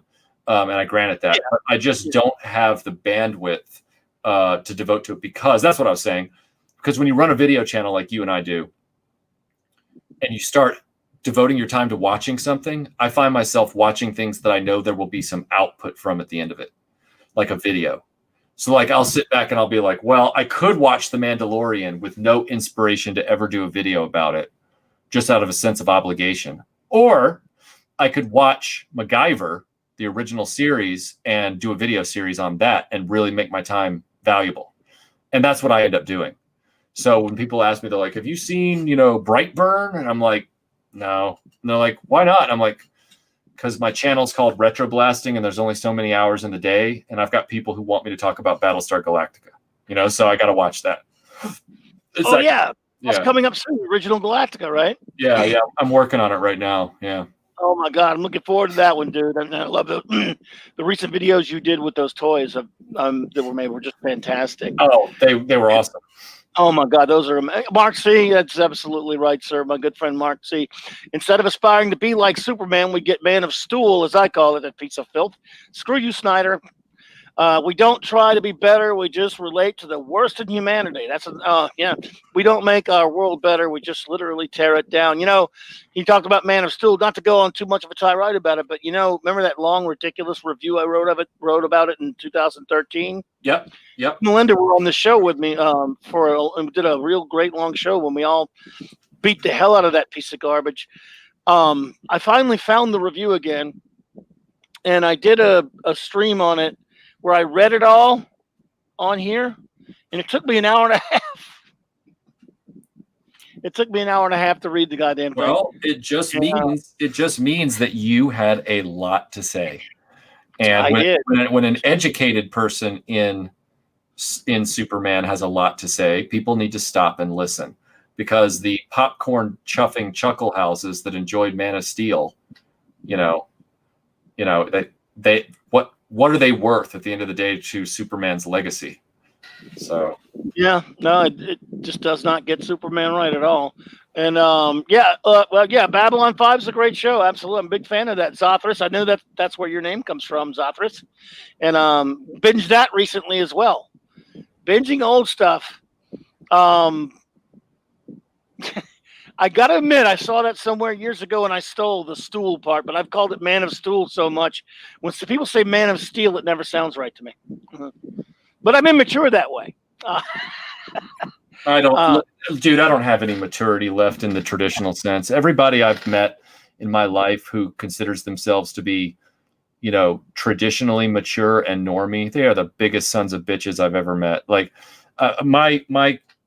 my studio is filled with toys and stuff, and people that I used to work with would call me the 40-year-old virgin, even though I'm in a relationship or whatever, but that's neither here nor there. But my point is that their sense of what's normal and what's acceptable and what's mature can get flushed down a toilet for all I care, because they don't fundamentally understand how to be decent human beings, big ideas. No, look, well, yeah, and we talked a lot about that before, dude. It's all a bunch of, to hell with them. I love being a geek, and I'm not, like I say, when I do joke about it, but I love it, and I would never trade it for anything in the world. It's so much fun. It just means you have a great imagination. And yes, by the lords of Kobol, the Cylon Empire is about to fall. I love that episode. I love the original Galactica, and there's another thing. A lot of people love that new one. I'm not knocking those people. Some very intelligent people whom I trust really love that new one. I can't do it. I mean, I'll take what people call the cornball original, which has its faults.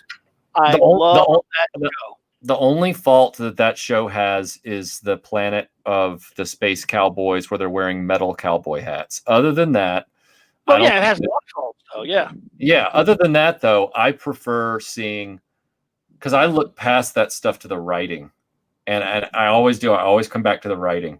As controversial as this might sound, I'm the guy that will sit there, and I did it a few months back, or last year, whenever it was.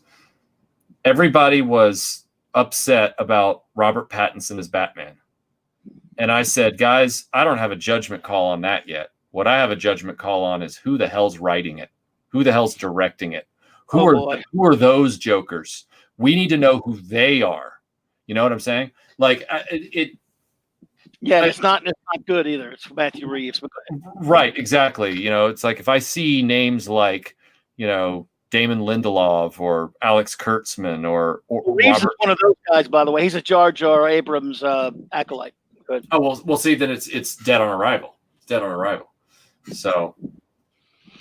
Yeah, but then that trailer, a lot of people are split on that trailer. I thought it was terrible. I thought Pattinson looks more like Dick Grayson than Bruce Wayne to me. But the movie, that old tone and everything doesn't do anything. I'll take Batman the Animated Series, and you guys can have your dark, ugly Batman all you want. I am not in. Oh, yeah, me neither. I'll take Batman the Animated Series all day. The one thing I did say, I'm sure you saw my post, was at least I can understand what Batman is saying this time, whereas Christian Bale couldn't understand anything. It still looks too dark. It looks like Batman meets Saw, which I'm not really that thrilled about. But at least I can understand what Batman's saying. That I'm not saying that makes the movie a winner. No, I'm just making that observation.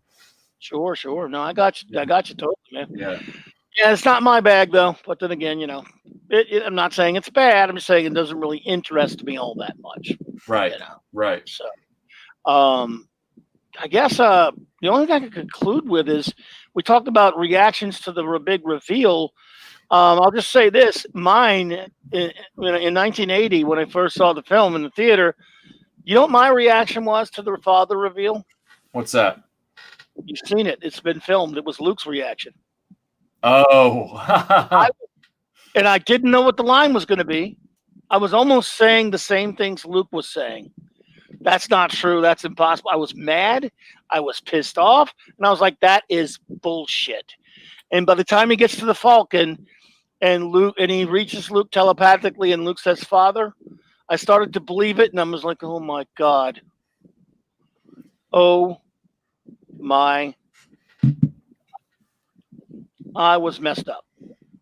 Well, but you had the same reaction that James Earl Jones did saying the line in the recording studio. He was like, he said in an interview that his first reaction to, oh no, Vader's lying. This has to be a lie. There's no way. Lie. And then I believed it. When he said Father, he knew it. Search your feelings. You know it to be true. And that ending is so somber. You would think you'd walk out of the movie bummed, but I walked out excited. Yeah. In fact, we tried to get back in. They wouldn't let us. We tried to hide under our seats. We were kids, right? And they put us out. We went back again that night, the first night, and I went 15 times, and it wasn't enough. That movie, of course, Star Wars originally stayed in the theater over a year, and so did Raiders of the Lost Ark Empire, almost a year. So kept going back, but it was an experience that and I'll just relate real quickly, and I'll let you get out of here, man. I saw a video a few years ago of a father who had his very young children, very young. He was showing them the Star Wars films, and I don't know how. I guess because he was a good father and didn't have them exposed to a lot of pop culture, they did not know that was coming, the ending, and he filmed their reaction.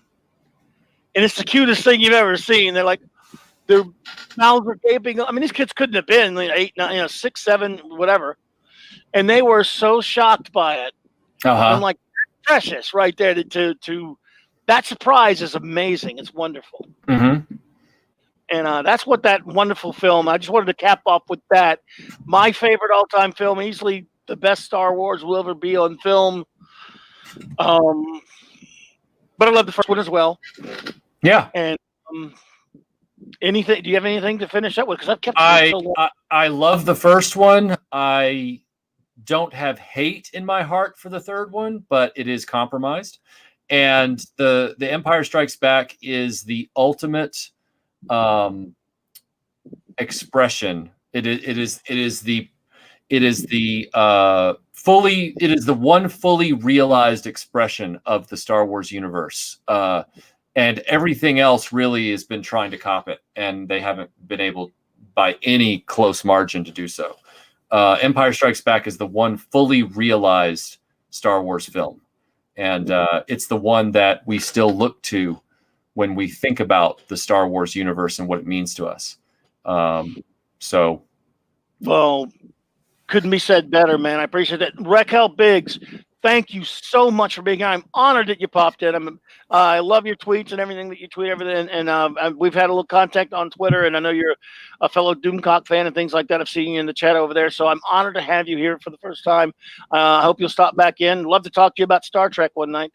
I want to thank everyone who popped in. I don't know of everyone that popped in because they didn't all show up, but I know Jobber was here, my old friend Jobber. Eastland Burkholder, I think, popped in earlier. Of course, Latino Slant, Paulie had popped in earlier. He'll be on his show Thursday night. Zathras, thank you so much. Randy Ingenero, my old friend. Yes, you're old now, buddy. Sorry. Trent Lou, thank you. Venkman, I am honored that you stopped in here, and I agree with what you said. I'm a Bronze Age baby, so I love Bronze Age. Give me Bronze Age Batman anyway. Well said, my brother. I'm totally there with you. Eris of Chaos popped in earlier, my dear friend also. I have a bunch of links in the chat to some friends' channels on there, including, of course, the great Retroblasting. If any of you have not gone to Retroblasting's channel, please do go there and subscribe and check it out if you love the 80s, geekness in the 80s. Because I would need you, Michael, and I will ask you to, if you were to tell someone about your channel who did not know about it, how do you do so and tell them what you can do? We are a torchbearer for the Gen X experience in pop culture, and we in a characteristically Gen X snarky and sarcastic way, we deconstruct, not in a bad way. I shouldn't say that. That's not good. Deconstruct now has a negative connotation. It didn't when we started the channel. We analyze and look back at the entertainment and merchandise of our childhoods, and we look at it with a objective lens. So the things that were good about it, we're going to say were good. The things that were not so great about it, we're going to point those out and not hide behind nostalgia goggles. But we do fully scripted, fully reviewed stuff. And I'd just like to say, conversely, Mike, that for anybody out there listening right now who is here because of Retroblasting, first of all, thank you for being here. But also, you need to know, once again, like I said at the beginning, Mike's Clobberin Time is a veteran pop culture channel that has just moved over to YouTube. It's been around for a long time, and he is an expert on comics and an expert on Star Trek and Doctor Who. And if you have an interest in any of those things, as well as the breadth of pop culture, you should really consider putting this channel on your rotation. I'm so excited that Clobberin Time is finally in the YouTube platform. So think about sticking around on this one and following Mike, because he's got a real voice and he doesn't pull punches. And I know that Retroblasting fans like real talk. So if you want real talk, you're not going to get more real than Mike. Dude, I cannot express how much I appreciate that. I'm honored and flattered by your good words there, buddy. And all I can say is, because I know how busy you are. I always feel bad about asking you on, because I know you're just busy. But also, and it's from a selfish standpoint, I'm very happy when you show up, my friend. And we've been doing this for almost 10 years now, man. So yeah, I know. It's our debut over here, and again, I won't bug you as much. I always try not to bug you, but I will bug you to do some Doctor Who with me soon when you can. Oh, dude, say the word. Say the word. I'll do it. I'll do it. Some Who, because again, it's something we have not really. I don't think we've talked a lot of Doctor Who yet. So yeah. So we've done a lot of subjects, and thanks a lot, man. By the way, what is the live stream for Saturday again? Tell everyone. Yeah, there's a Dragon Con live stream that we did for the virtual Dragon Con. It's not going to be on Retroblasting, but the link is posted on our Facebook and our Twitter feed, which is Retroblasting. And it's going to be about G.I. Joe animation of the 80s. We're doing it in conjunction with the animation track. So nice. It's just going to be a casual, like you and I reminiscing about Empire. It's literally going to be that, just on camera from the Retroblasting studio. Tim and I talking about our memories of G.I. Joe and how the cartoon may or may not have related very well to the toy line in the comics. So we kind of run the gamut. We have a lot of memories that we go through, but it's a good time. Well, I appreciate that so much, man. Again, I hope we covered as much as you wanted to, and I didn't, derail too much some of the stuff you had to say, because, I hope, because I'm sure the topic will never exhaust. I'm sure. No, it's not. And Mike, you talked me into the area that I clearly needed to go into. So if you hadn't said the thing that you said, I wouldn't have. Finally, the engine wouldn't have turned over, quote unquote. Like I was sitting there talking about shampoo bottles and shit, and suddenly you're like, "What about that last scene?" And then I'm like, "So your speech about Luke Skywalker's one for the ages, buddy. One for the ages." We'll get it pulled out so that you can do what you want with it. How about that? Well, I would love that. The great Mark C, by the way, thank you as well. I hate to leave anyone out. You know how that goes. Thank you, Scuba Pete. It's not lovely to meet you, and lovely to meet all you people, Albert. Everyone, man, and dude, I thank you for this. I have had a blast. Well, I'm glad. I'm just glad that you're here. You're online. You're doing shows. Like I said, it's like you and I both have the same Voltron toys now. We can combine. It's so exciting. It's great. Well, thanks, man, and say hello. Give Melinda my love. It's been too long since I've talked to her, and I hope she's doing well. So yeah, I will. She's upstairs taking care of a sick kitty, and probably he's all right. He just had to have a place on his arm removed. So she's got him in one of those cones of shame. And you know how she is. She's trying to keep him from being depressed. So I got you, man. Well, I appreciate that. Thank you, everyone. My great friend Shahid was out there listening. I think all of you. Tim Hayes, thank you. I please forgive me, anyone, if I missed you. But again, old and senile. the way it is. And if I had the technical wherewithal, I would play us out with some Empire music, but I didn't. I'm afraid. I do have the old intro though. I'll do that. Again. Kudos to the great Loki of Loki's Mornings of Mischief. Miss Mushmouth. For this wonderful Clobberin Times intro, and it also works as an outro. Thank you all so much. We are out of here.